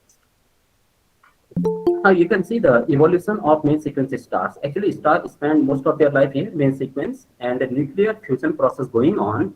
And when all the hydrogen is used up, then stars start to leave from the main sequence, and they simply move to the giant stage. You can see here, according to their ages, first color magnitude diagram is for young cluster, and you can see mostly all the stars are presented here. The blue one are the bright stars, and the yellow one are the mid-sized star, and the red one are the lower mass stars. So for the younger cluster, all the stars present on the main sequence. But if the cluster grow older, as you see, 10 million years old, now starts leave from the main sequence and shifted to the giant branch. And this is 1 billion years old. Then mostly all the OBA type stars shifted towards the giant sequence, and this is 10 billion years. And all the stars are, all the bright stars are massive stars shifted to the red giant branch. And you can see also the white dwarfs also found here. So this is a simple differentiation how the CMD of open and globular clusters looks like. So because open clusters show very wide range in their ages from very young to the age of the galaxy, then you can see the different turnover points or open clusters. But in case of globular clusters, you mostly see the similar kind of trend, similar position for the turnover points. But in globular clusters, you can see different many features here, main sequence stars, and just above the main sequence, this region is for the possible blue stellar stars. And these blue stellar stars may be formed because of the merger of stars, or maybe because of the binarity. And other groups here, the horizontal branch, and here in this location, some variable stars can be found here, and this is red giant branch. So actually, this is simple flowchart. What we do after taking CCD images from our ground-based telescope. So actually, CCD data contains so many characteristics. So we need to remove all the CCD dependent parameters because do any science.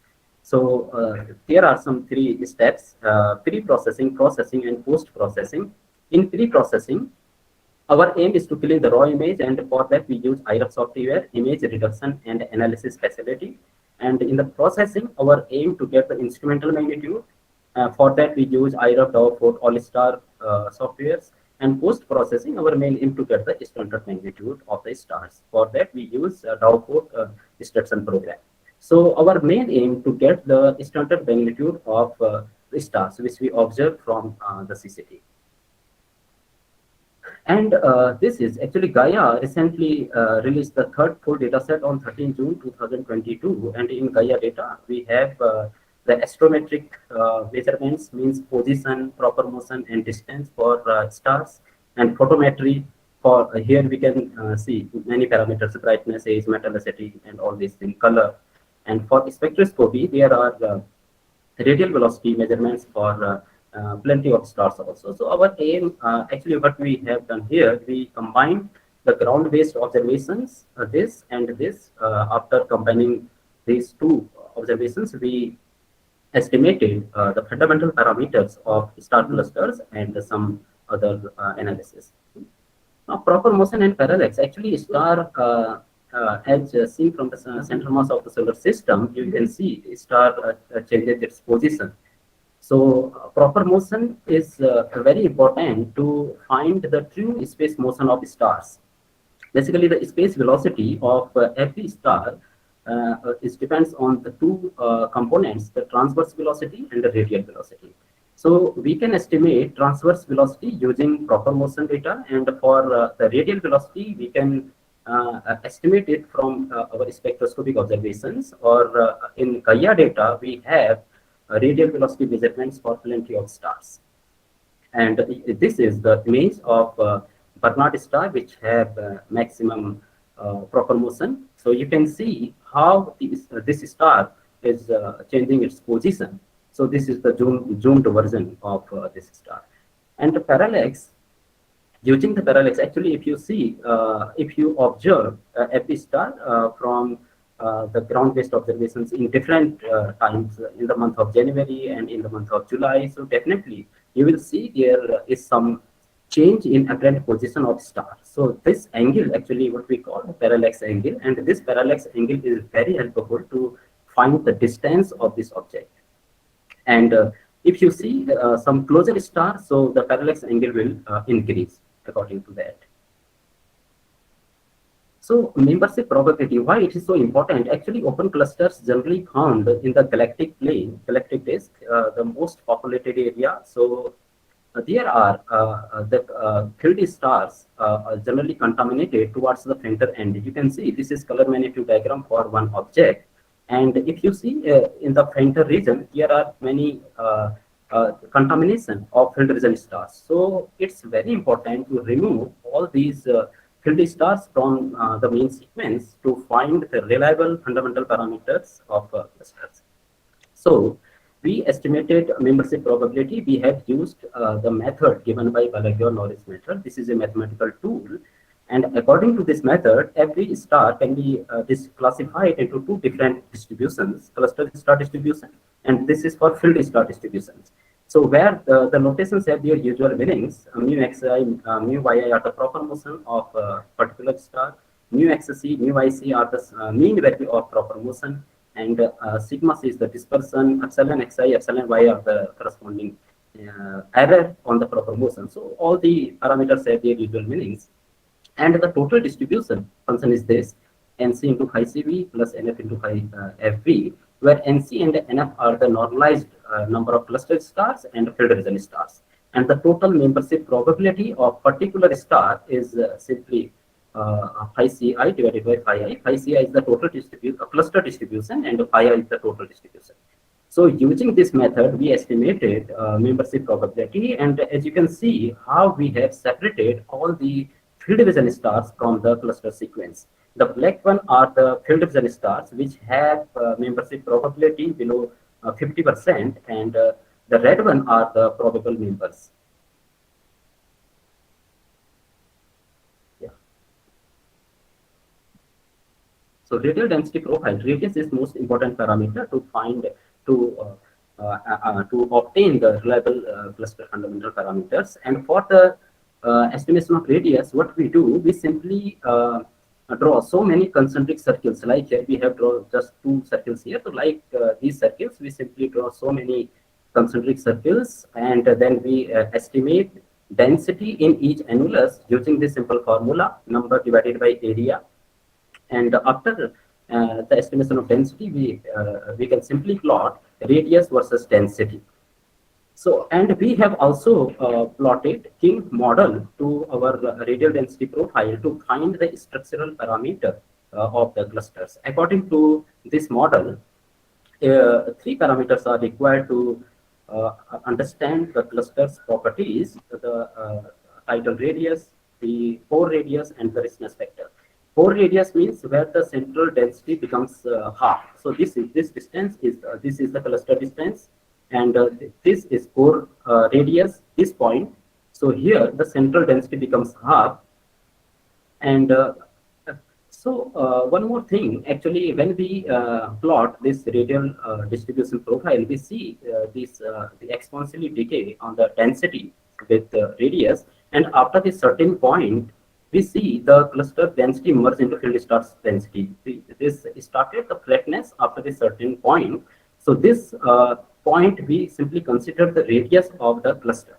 So for this object, we estimated radius as 5.5 Archimedes, and after fitting the King profile, we have estimated the other structural parameters also: central density, background density, core radius, density contrast parameter, how dense the cluster is, and the concentration parameter, and tidal radius also. So tidal radius is the point where the gravitational influence of galaxy is same as that of the cluster.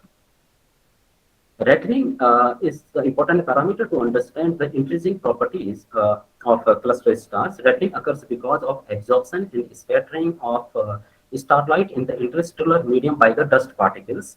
And for the estimation of this rattling, we need spectroscopic observations. But in the absence of spectroscopic observations, we can use some indirect methods like color diagram we can use. So we have used B minus B, Q minus B color diagram, and we used only probable members here. And this line is the 0-age main sequence given by Schmidt-Keller, and this line is found displaced with respect to the unreddened main sequence towards the reddening vector. And this reddening vector, the value of this theoretical value EU minus B divided by EB minus B 0.72. So this is the theoretical value, and this is valid only if there is no interstellar gas or dust towards the cluster area. This value may be changed if there is some gas or dust. And we also plotted various color diagrams, and we fitted the best linear square fit. And as you can see, we obtained these ratios, and which is very which are showing good agreement with the normal ratio. So this indicates that the interstellar expansion law is normal towards this object. Now we did also the interstellar expansion study in 20 star clusters. We used some young clusters from Vector database, and first we selected stars. Sorry. First we detected stars, only bright stars, earlier than 8 of stars from each color magnitude diagram, and then we plotted various color diagram. And from here, what we got, we checked is there any near IR flux in the star or not. Near IR excess flux means is there any gas or dust envelope around the particular star or not. So from this study, we found for cluster calendar 2326, 520, and 6231, there are a few stars which are showing some circumstellar dust, some gas or dust envelope around the particular star. So age and distance estimation and binary content of this cluster. So for the age estimation, we can use many methods. That is the isochrone fitting method, the other morphological age methods also. So there are many methods. So here we have fitted theoretical isochrone given by Mariko to our observed color magnitude diagram, and then we estimated age like 2.25 gigayear and 1.27 gigayear. And we also checked distance from this fitting from here, and we also estimated distance using parallax from Gaia data. We also applied 0-point offset given by Lindergrain, and we used the method given by Beller-Jones for the distance estimation, because according to Beller-Jones, if we simply do reciprocal of parallax for the distance estimation, so this is not really precise. This can't be a precise measurement. So we have used some probabilistic techniques given by Beller-Jones for the distance estimation. And we also checked for binary stars, is there are any binary stars or not in our cluster system. So I'm giving this example of our Malloy 71. So we plotted histogram for tangential velocity. We used proper motion from Gaia data to find the tangential velocity, and you can see here two peaks. One is, this is the higher peak for the single star distribution, and the lower peak is for the binary star distribution. So we distributed cluster area in two parts, core region and oak core region, and we found 13.59, 14.20% binary content in the core and oak core region for these two clusters. So here I have shown the binary stars which we have detected for these clusters. The red one, so red one are the binary stars and their position in the color magnitude diagram, and the blue one are the blue structural stars. So we made a catalog table for the identification of blue structural stars for Hafner 22. So we have given this information for the first time for in case of Hafner 22, but in case of Menor 71, Rain et al. Already published some data for the blue structural stars. So we have matched our obtained BSS members with Rain et al. Also. And recently in my one paper, we have also detected some BSS stars, the blue one in for this cluster Pismis 2 and Pismis 15. And this is some control plot to see the their radial distribution, how where they are exactly located. So in case of Pismis 2, you can see the 4 stars are very near to the cluster center. The red point is the cluster center, and 4 stars are very near to the cluster center area, and 1 star is in the outer region. So maybe the region of the possible region for the construction or for the formation of blue structural stars for the for these stars, maybe they may be formed because of the merger or collision of two stars, and the possible reason for this outer stars may be because of the binarity. So initial mass function, actually mass is very important parameter to understand the star formation and stellar evolution theory. And at the time when cluster was formed, that is called initial mass function. And initial mass function was first quantified and well established by Edwin Salpeter. And he has used stars more than one solar mass. And this is a power law given by Edwin Salpeter. Dn is the number of stars presented in particular mass, when dm, x is mass function slope, and m is total mass. And Salpeter has found the mass function slope is 1.35 for stars massive than one solar mass. Miller and Silo extended the work given by Edwin Salpeter for below one solar mass, and they found slope comes to be 0. After many astronomers came into action and they tried to find the initial mass function for plenty of clusters, plenty of stars. Krupa in 2002, he had distributed cluster area in two different parts, higher than 0.5 solar mass and below than 0.5 solar mass. And he has found slope is supporting with Edwin Salpeter for higher than 0.5 solar mass, but below 0.5 solar mass, it's coming very low value. And Chavrier also used stars above than one solar mass, and he has also found the mass function slope is 1.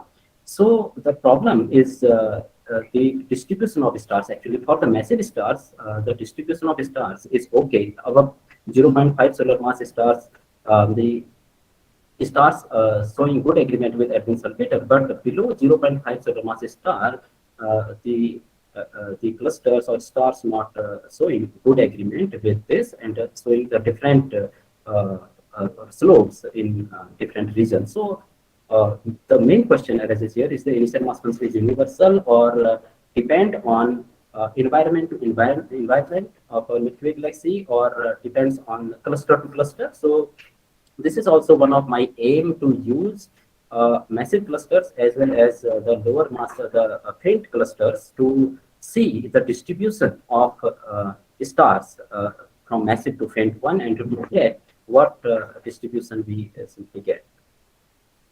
And completeness is also really important because why completeness is important? Because we may not detect all the stars presented in the CCD frame due to the stellar crowding or inefficiency of the CCD data reduction program. So that's why we simply added, we performed artificial star test. We added few stars in the original V and I images, V images actually, and we did the data reduction and analysis process similarly as was done for the original images, and then we estimated completeness factor. Completeness factor is number of added star per magnitude bin divided by total number of stars. So we also, here is the table to show the completeness factor in whole cluster area, core region, and the hollow for these clusters. And we applied this completeness factor in each magnitude bin and constructed luminosity function. So luminosity function is the distribution of stars according to their brightness, and we used the theoretical isochrone to convert luminosity function into mass function, and we estimated the mass function slope for these two objects, which is 1.37 and 1.46, which is really close to the Salpeter's power law. And the clusters orbit open clusters generally orbit near the galactic plane, where they are constantly disturbed by tidal forces which originating from the galactic disk and the molecular cloud present here. So because of this disturbance, the structure of open cluster gets changed. We adopted the approach given by Allen and Santillan for the galactic potential in these clusters, and according to this model, the mass of galaxy is described by three components: spherical central bulge, massive spherical hollow, and disk.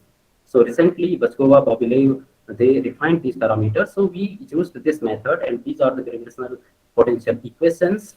And here are the orbital pictures of these clusters. This is side view of the orbit, and this is top view, and this is the right one is showing the motion of these clusters in the galactic disk with time. And here the solid triangle and circle denotes the birth position and present position of this object in our Milky Way galaxy. So we used the input parameters and estimated some orbital parameters from here. The eccentricity, apogalactic distance, paragalactic distance, the maximum distance of this object from the galactic plane, energy, angular momentum, time period, and all these things. And eccentricity is coming around 0, so which is showing they are orbiting around a circular path around the Milky Way galaxy. So dynamical relaxation time, at the time of birth of cluster stars, if mass is supposed to be distributed uniformly throughout the volume of the cluster, no special variation of mass is seen. But at the for the intermediate or older age of the star cluster, variation can be seen for those. So the dynamical relaxation means the massive stars give kinetic energy to the low mass stars and try to fall into the center of the system, and low mass stars get kinetic energy and after they can escape from the system as well after getting enough energy from there. So the relaxation time means so from this time needs from very beginning to build itself and reach to the stability state. So total time we can consider it relaxation time. So relaxation time is depends on total number of few members of clusters, the half mass radius, and this is the mean mass. So we estimated relaxation time, and the relaxation time is for these clusters are coming lower than the clusters is. That's why we can conclude that these clusters are dynamically relaxed. And mass segregation is basically mass segregation phenomena is depends on the equipartition of cluster member. Equipartition means the two members exchange their energy, and momentum energy can be exchanged in either direction. So there is a statistical tendency to equalize kinetic energy during an encounter. This statistical phenomenon is known as equipartition of energy, and these encounters continue even until the system becomes relaxed. So to make the normalized cumulative radial distribution, we simply distributed cluster area in three different mass ranges, and we plotted this distribution profile, and we can see these are showing some separation from the massive stars and the lower mass stars. And we also checked this study using Colombo-Grove syndrome test. This is a statistical test to see the significance of mass segregation in these clusters. And the statistical test gives the confidence level of 88, 75, 77, and 70% that mass segregation is showing in these clusters. And we also checked the binarity of these clusters, because here NGC 5617 Trumpler 22 is pair of binary cluster, and the rest one is the other pair of binary cluster. So we also estimated the separation of these two clusters, and we for that we used the method given by Dila finite macros, and this formula is based on the orbital time period which we have estimated in orbit study of this cluster. S0 is the separation, E0 is eccentricity, M1 and M2 are the masses of both the clusters. So this masses we have estimated from mass function study, and eccentricity and orbital time period we estimated using orbital in orbit section. So here we have estimated the separation of the two clusters, and we found separation around 18 and 19 parsec, which are not very big. So this small value of separation indicates that these objects are bound. And we also did this, we searched variable stars in 4 clusters, and this data was really old, and this data was only for 1 or 2 night data for these clusters. And from here we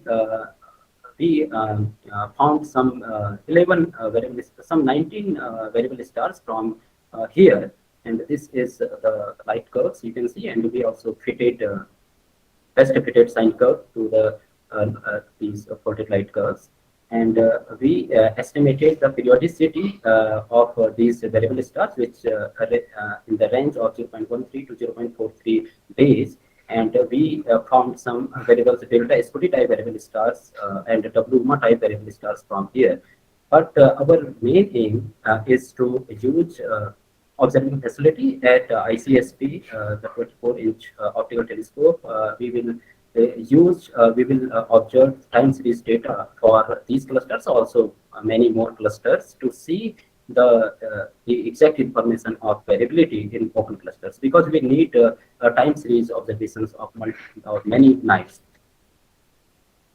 And we have recently started this work considering the importance of the transiting exoplanets. We presented follow-up study of exoplanet HATP 12b, and we used data from 5 different observatories in our filter, and we included 6 new light curves. And these light curves are used to determine the orbital parameters and conduct an investigation of possible transit timing variations. And based on our analysis, we suspect the presence of possible non-sensory TTV in this planetary system. And a future research plan at Icsb, I wish to collaborate with the faculty members here. One of my main aim to study the distribution of open clusters in 60 phase space using ground-based observations along with the Gaia DR3 and upcoming data of Gaia mission. So this is the image of 0.6 meter optical telescope located at West Medipur Sitapur Observatory. Our other aims are actually, I plan to search variable stars in open clusters using time series data from this 24-inch telescope at Sitapur Observatory. And we will also use spectrograph and to observe some spectroscopic parameters like metallicity, radial velocity also. And we will also combine spectroscopic data with publicly available data sets like LAMOST, Optical, etc. And I also want to study whether the initial mass function is universal or depends on other astrophysical parameters like the metallicity, position, other environmental conditions. So for that, we need some deep observations. So we would like to take deep observations from 3.6 meter dimensional fast optical telescope for this purpose. And we will also do some analysis using blue structural stars. Actually, blue structural stars are most enduring objects generally found in globular clusters and open clusters as well. And they have been used to prove the dynamical age of the globular clusters as well as open clusters. So we will also take some photometric and spectroscopic data for these blue structural stars from here. And for the transiting exoplanet, I plan to use ground-based observing facilities, including our 24-inch telescope at ICSP to observe transiting event. The data will then be combined with already available data to elongate the time baseline for transiting exoplanet. And I plan to study the star forming regions using ground-based observations and archive data. And I would like to take sample of young clusters to understand the dust characteristics. And we will also do the spectroscopy of young stellar objects as well. Actually, recently in one paper, I have found some young stellar objects, but these stars was based on the photometric magnitude, based on the Q parameter method. Maybe they are not very accurate. So that's why I would like to use some spectroscopic observations for these YSOs to check the exact information of YSOs in open clusters. So thank you so much for your attention. This is the nice view from our observatory. And this is some advertisement, urgent requirements of research scientists. You can visit our homepage, this website, and you can show your interest and send your documents to the given email addresses, and also give your valuable feedback and get your participation certificate from there. Thank you so much.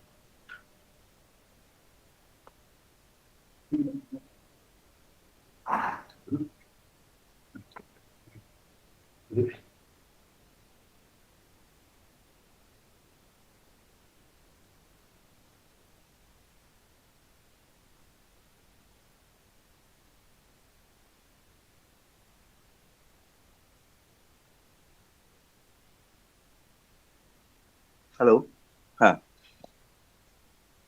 If you have any question, then ask to Dr. Devendra. Have you any question? Yes, sir. I have just one question. Okay. My question is that you have told that open cluster stars are found in the spiral arm of the galaxy, and we know that globular clusters, they are found in the halo of the galaxy. And open cluster are rather young, and globular are old star. My question is that, is it ever possible that open cluster stars may be converted during the course of time to the globular cluster? Because we know that the halo of the galaxy may or may not be um, contain some dark matter or something like that. So, is there any possibilities of dark matter relation between open and globular clusters? I don't think so. So there is any direct evidence of dark matter with globular or open clusters. Okay, Maybe but let me tell you. Okay. Carry on. My question is okay. My question one thing: whether open cluster can be converted to globular cluster? Is it possible? actually it's not possible because open clusters have age around few million years to billion years, but globular clusters are very older objects having the age That I of know. our galaxy. So it's a very Okay. rare thing if it happens, but I don't think so it will happen that open clusters will convert to globular clusters one day. Okay. Thank you. So thank you, Dr. Devendra. Uh, the participants are requested to fill up the feedback form, which is given, link has given. Now our speaker is Dr. Tamal Boshak. Dr. Tamal Boshak is an assistant professor in the Department of Physics, Amity University, Kolkata. He completed his doctoral research work from S.N. Bosch National Center for Basic Sciences, Kolkata, under the supervision of Professor Sandipkumar Chakraborty. His research interests are numerical modeling of ionosphere in presence of external perturbations such as terrestrial and solar energy effects. He was selected for the Young Indian Radio Physicist Award in Asia Pacific Radio Science Conference 2019. He worked as postdoctoral researcher and project assistant professor in University of Electrocommunication, Tokyo, Japan. He was postdoctoral researcher and project scientist in Indian Center for Space Physics, Kolkata. He was registered member of Indian Radio Science Society during 2019. He published several research papers in international peer-reviewed journals, conference proceedings, and presented their work in many overseas international conferences. So, over to Dr. Tamal Boshak. Dr. Boshak, please start. Sir, can you hear me? Yes. Yes. Yes. Okay. So, thank you, Achintu sir, for your kind introduction. I'm really thankful to Indian Center for Space Physics for having me here today for this very important meeting. Topic of my presentation is recent investigations on lower ionosphere using radio wave propagation technique. And myself, Dr. Tamal Boshak, and I'm from Amity University, Kolkata. So, actually, I know that so the audience here from the various expertise and various fields. So, I will try to talk about topic according to that everybody can get from my points. So let me start. So, this is a very picture of the ionosphere above the Earth, and as you all know, our ionosphere is divided into several layers. For example, troposphere, stratosphere, and there are mesosphere, thermosphere, which is the ionized region. We call it ionosphere. And on the top of that, we have exosphere, which is also a very different and exciting thing that's going on. And here you can see that the ionosphere is not a very static thing. It is very much dynamic, and a lot of dynamic activities are going on. So in this picture, in the picture on top, you can see that how ionosphere typically varies in daytime and night time. So this is very variability. So what we call electron density, electron content in the ionosphere. And from this picture, you can understand that even every day, the daytime and nighttime ionosphere is very much variable and very much dynamic system. So in this particular lecture, we want to talk about how we can look at the lower part of the ionosphere using very low frequency signal and the variabilities and various exciting perturbations and terrestrial and extraterrestrial sources are happening with changing the ionospheric ion content and the conductivity and other important parameters. So how we can remotely sense that using the variable frequency, low frequency signal, that is the main objective of this presentation. So this is here with the reason for study of the ionosphere. As you can see that the ionosphere can be part from the energetic sources right from terrestrial to extraterrestrial things. So from terrestrial, you can see that wave activity and other seismic activities which are happening and which are transporting the energy to the ionosphere, and it is getting part up, and there are very interesting changes are going on every time. Also, from the extraterrestrial part, for example, the solar or the perturbation of solar origin, for example, X-ray and gamma rays, also the other energetic sources from the other parts of the cosmos, that also comes here and the part of the ionosphere. So ionosphere is a very dynamic thing. It is getting part up every time from these terrestrial sources, and it is actually very interesting changes in the electron ion content and the cluster ion content are going. So this is a very interesting thing. But the point is that we want to study this part using, as you can see, using this very low frequency, because the lower ionospheric part, which are mainly discussed in this presentation, is that is very too high to study with balloons and too low to study with satellite observations. So the most convenient way to detect the ionospheric changes remotely is the very low frequency signal. So in this case, I hope you can see that there is a this is called a ray diagram. So how the VLF signal originates from a VLF transmitter, which is on the left side, and that gets have a single or multiple reflection at the different layers of the ionosphere according to this is called the total internal reflection that happens, and that comes back to the VLF receiver. So what happens actually that this reflection actually governed by this the ultraviolet theory, which is being raised almost in that. But what happens that when this gets reflected from the several ionospheric layers under several ionospheric conditions, it actually carries the ionospheric changes. This phase and amplitude and other parameters of the VLF transmitter appear signal that carries the ionospheric changes. So that enables us to monitor the ionospheric changes like from the VLF signal which is being received at the VLF receiving point. So before going further, these are very, as you can see, these are very VLF transmitters. So we are talking about the VLF transmitters which actually emits the VLF signal and which actually being received at a different point. In this particular slide, the VLF transmitters at various parts of the world, which are being actually there, and they are working day and night, and they are used for different purposes.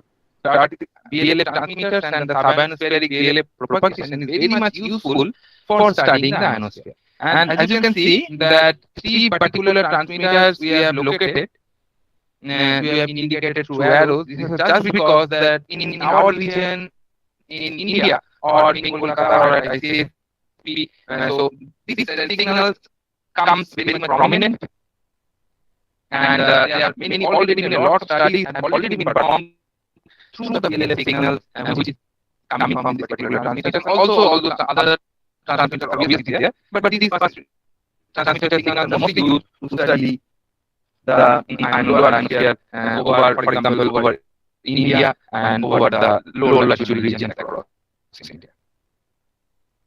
So this is a very schematic diagram for a VLF receiver.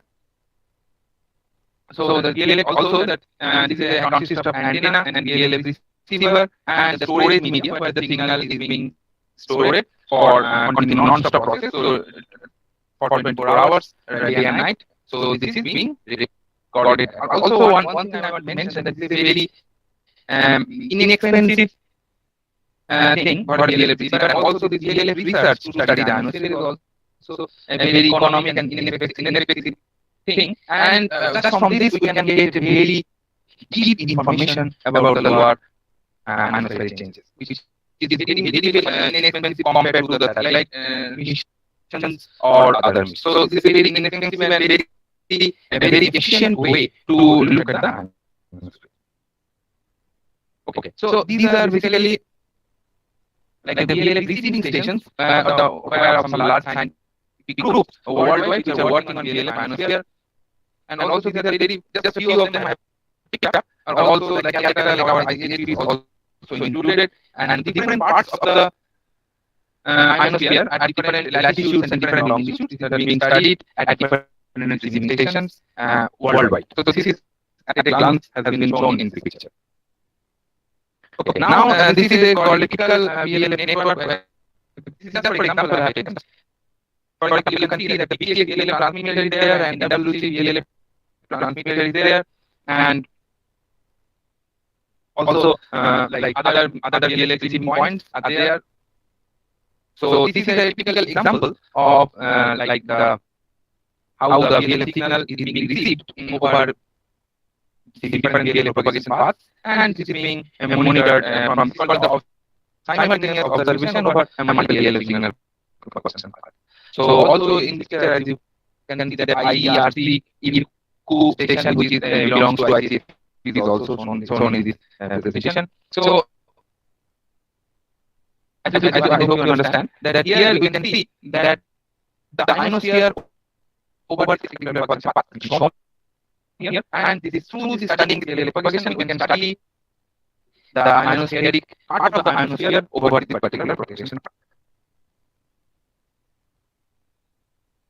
Now let us understand that how the VLF signal is there and how it actually what is the behavior and what is the different properties of the signal. So this is a very typical example I have taken, which is I call it an NWC IRC signal. It is the signal for NWC 19.8 kilohertz signal, and which is being received at IRC station of Icsb. So as you can see that in the x-axis we have a 24 hours dot, so signal being received around the clock 24 hours, and the blue patch, as you can see, this is called the nighttime part, and in the middle part we call it is the daytime. So nighttime means when the solar sun is nighttime in the over the propagation path, and for the on the other part for daytime means when the sun is present over the propagation path. So in the nighttime you have same nighttime other changes and irregular behavior there that you can see, but in the daytime, as you can see that just after the sunrise, the signal starts rising, and the signal becomes at the maximum in the middle of the day, and just after the midday and during the noon and afternoon, that signal starts decreasing, and that is a very typical behavior of the signal, and this is basically this daytime behavior of the signal is mainly governed by the behavior of the solar zenith angle. As you know that when the sun is at the top and then sun is at the top, then the solar zenith angle is minimum and the signal is maximum. Then and this kind of very typical behavior is there. And this is we call it a quiet day signal, where any other, like as I told you, the solar terrestrial and extraterrestrial behavior to the may still not present. So and very regular daytime and nighttime behavior there, which is being shown here. Now I will just go through different parts and different applications of this signal one by one. So let me start with the effect of the solar flare. So first you know that solar flare is a very energetic event. This is the eruptions that are originated from the face of the sun, and that travels through the interplanetary medium, and that comes to the Earth ionosphere. So this is a very energetic thing, and it comes, and what it does is actually basically enhances the ionization content over all the layers of the ionosphere, also naturally the lower part of the ionosphere also. So and in this picture you can see that this is a very GOES satellite data, that this is red and blue and red, those are called the soft text part and hard text part, comes from the different bandwidths. And so as you can see, just in the middle that there are enhancement of the X-ray profile, both in soft and hard, and it gradually decays down. So this is the typical behavior of the solar flare, as you know. And what happens? Look at the picture below. That it actually comes and it impinges the extra ionization to the ionosphere, and ionosphere gets excited, and its ion content, electron content gets enhanced, and then it actually then while it is looking at by remote sensing at the radio frequency signal, the signal amplitude phase and then carries this information as it is being received by the receiver. So without going at the lower part of the ionosphere, just monitoring the subanospheric propagation, it is good enough to study the ionosphere. Okay, so now this is a very picture. So this is picture in the picture on the left. As you can see, I already shown you 3 slides back, where the ionosphere is there and the solar activity is there, but no solar flare is present. Okay, but now look at the picture at the right side. It's a very beautiful example. This is also an W signal, and this is also received by Icsb. So you can see a number of solar flares, for example, X, M class, C class flares. They are very nicely recorded by the amplitude of the very low frequency signal. Okay, so this is a very nice example. So and also that, like for example, the M class, for M class, which is strong class of solar flare, the amplitude enhancement is much more, and also for C class, the amplitude enhancement is completely less for weaker class of solar. So this is a very beautiful example that it actually reflects the enhancement of the X-ray and enhancement in the ionosphere. So this is an indirect method, but it's a very efficient and very interesting, so that it actually looks, we can look at the ionospheric changes just looking at the very low frequency changes. Now in the picture below, you can see that there is a solid line and one other dot line present. So solid line is actually representing the dot line is actually representing the X-ray response, and the solid line is the corresponding differential changes in the VLSI.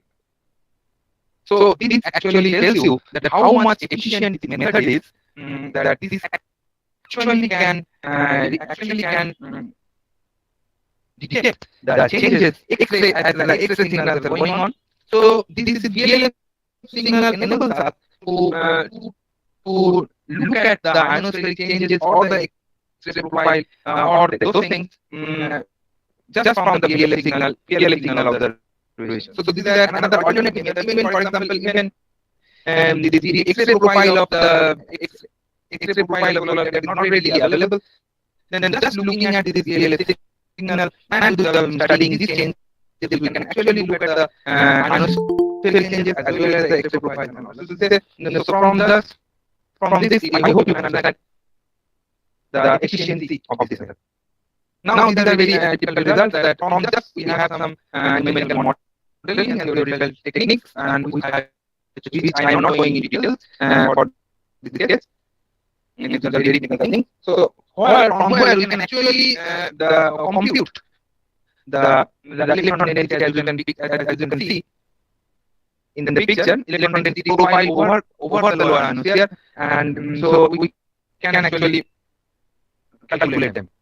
And these are the values are can already calculated them and have compared with the satellite values, and they have the very good match. So just from the theoretical understanding and just from real life observation, we can just measure some very important parameters to the ionospheric thing. So that's very important thing.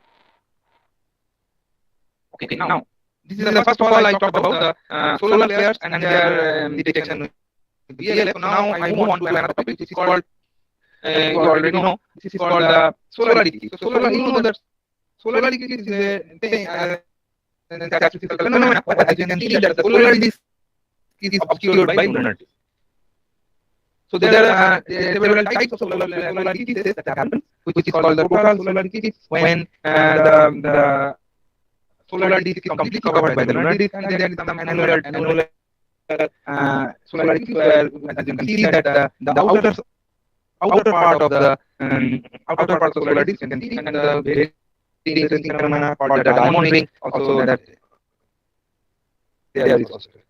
Okay, now this is a very typical thing that this is on the picture that this is the shadow. As you can see that in the picture that there is a shadow and the and blue lines. I hope you can see that the blue lines are actually showing the blue lines actually showing the PLF propagation path. What different solar layers and different I have taken here for example, so that the idea is that when these shadow of the eclipse, shadow of the moon over that comes on the face of the earth, and it comes to when fortunately that the PLF propagation path is within the vicinity of the shadow. When it is within the vicinity of the shadow, actually this is the ionospheric changes during the eclipse that actually being detected by the VLSI. So this is the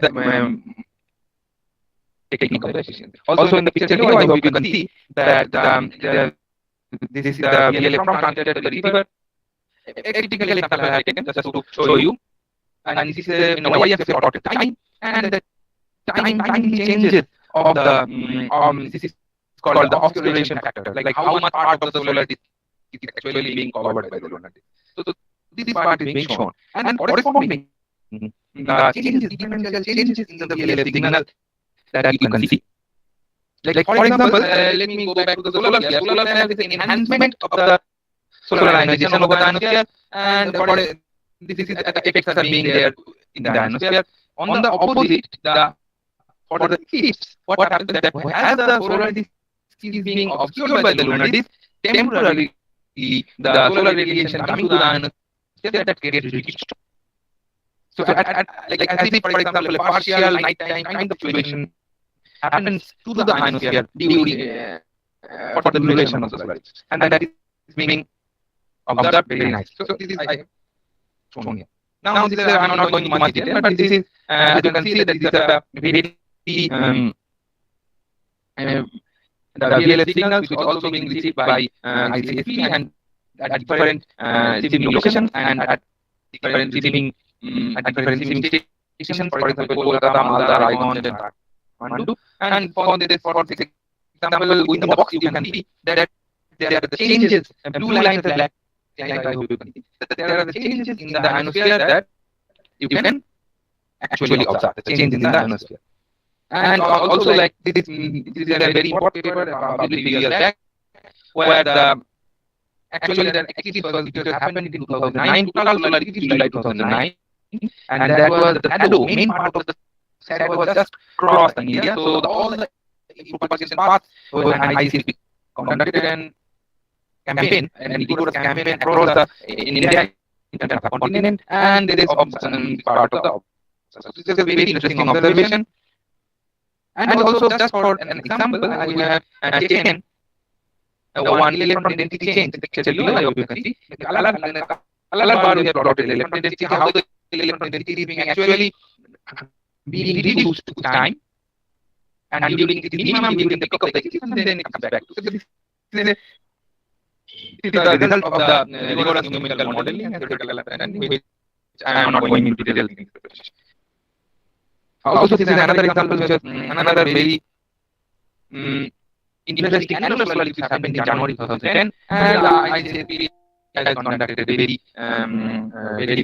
rigorous monitoring VLSI signal for that, and there are some results. As you can see, that the electron density, ion density, and temperature, all the things as a result of the numerical thing have been plotted. So these are the so just I want to say that from this idea of the analysis and the theoretical understanding and the numerical modeling and all the things, really becomes very efficient tool for studying several ionospheric phenomena.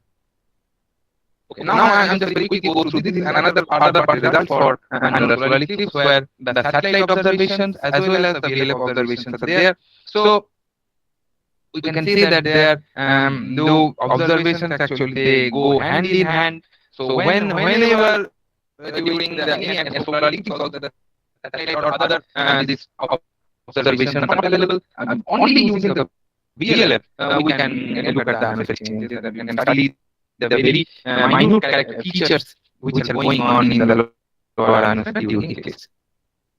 Okay, so now this is another very campaign which I am conducted for the solar eclipse in 2019, and so many stations have been covered. So it's a very interesting experience which was there.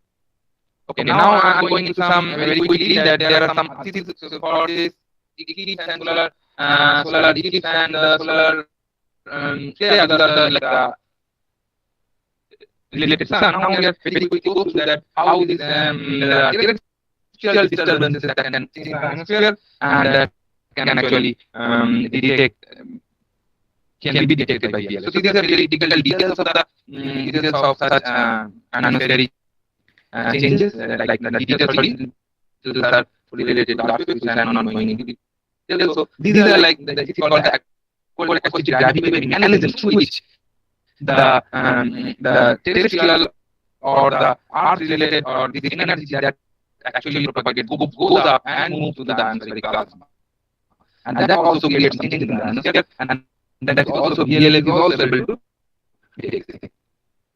So these are the type of observations that they are. So they are actually the totally different content observation during some solar eclipse, solar earthquakes are there. And also these are the satellite detection which is being done by future satellite, and these are some changes in the total electron content during any spatial arc. So these are very direct observation techniques are there during earthquakes using satellites and all. But now I'm coming to these are also there, which I'm not going into much detail. These are all, but this is a very typical example, a very picture where you know that in the case again we have plotted the diurnal variation of VLF signal which was measured in Japan for the very famous happened in 1995, and then you know that this is called the changes in the day-night terminator. Day-night terminator means the drop in the signal between daytime and nighttime will terminated. So the motion of the terminator also being observed. So that's the shifting of the terminator is one of the positive indications of the happening of the earthquake that is being done.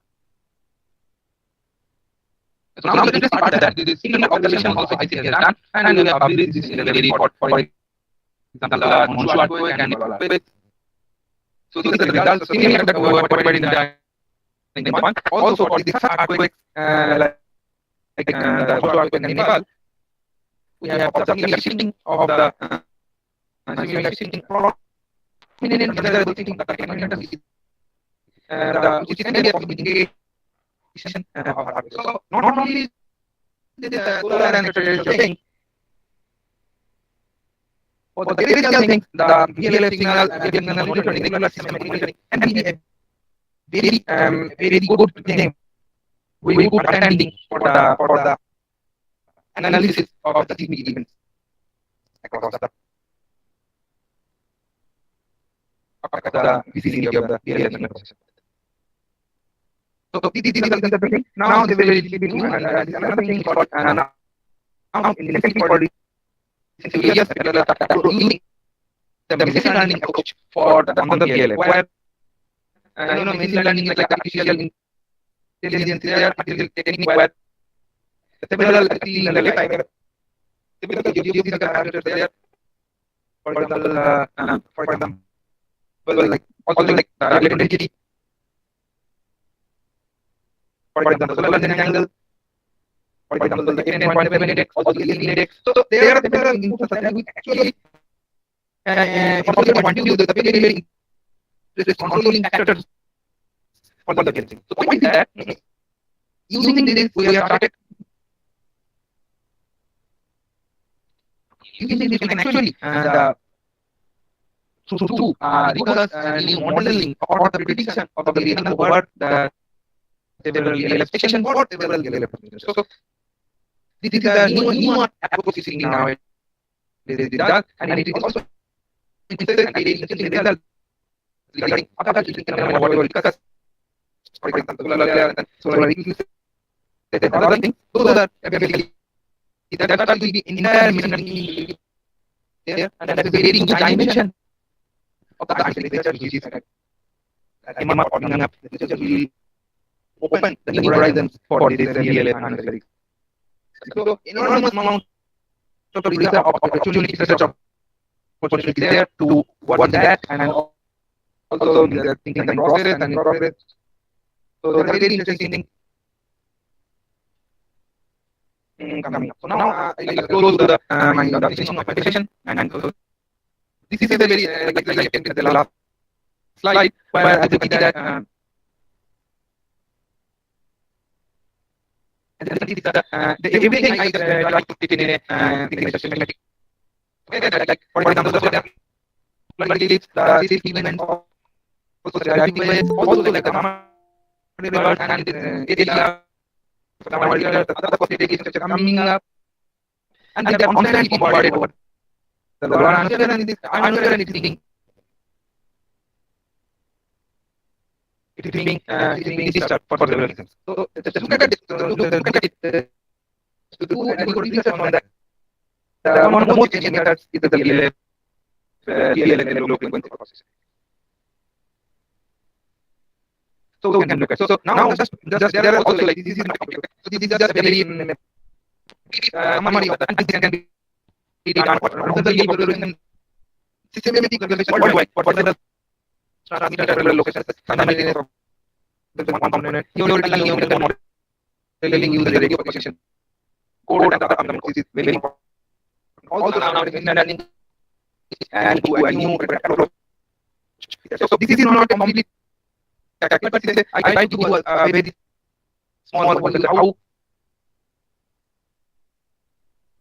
big the real and research opportunity there and how big opportunity can be opened up and to the city of the other parts of the system. So this is all that, and so this is the end of the presentation, and I thank all the listeners for the invitation, and again thank Icsb for having me here. Thank you so much. Thank you, Dr. Bosak.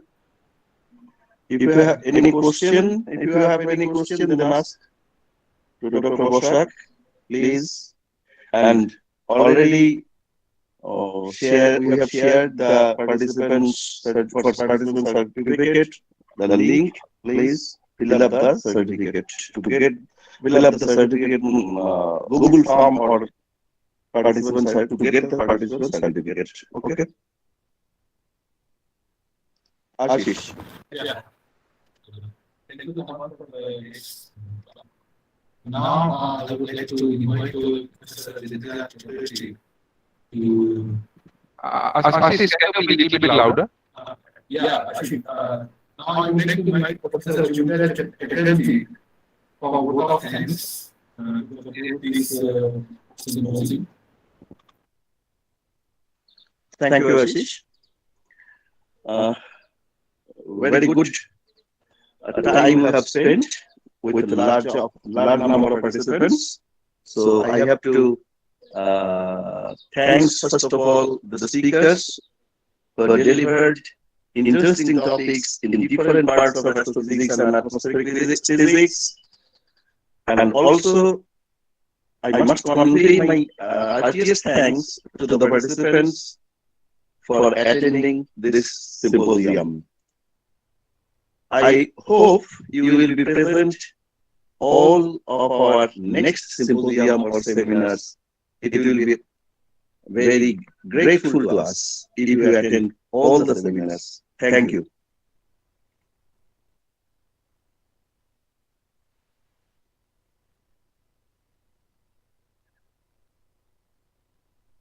Thank you all again. I declare end of our symposium. So, can I declare end of our symposium, Ashish?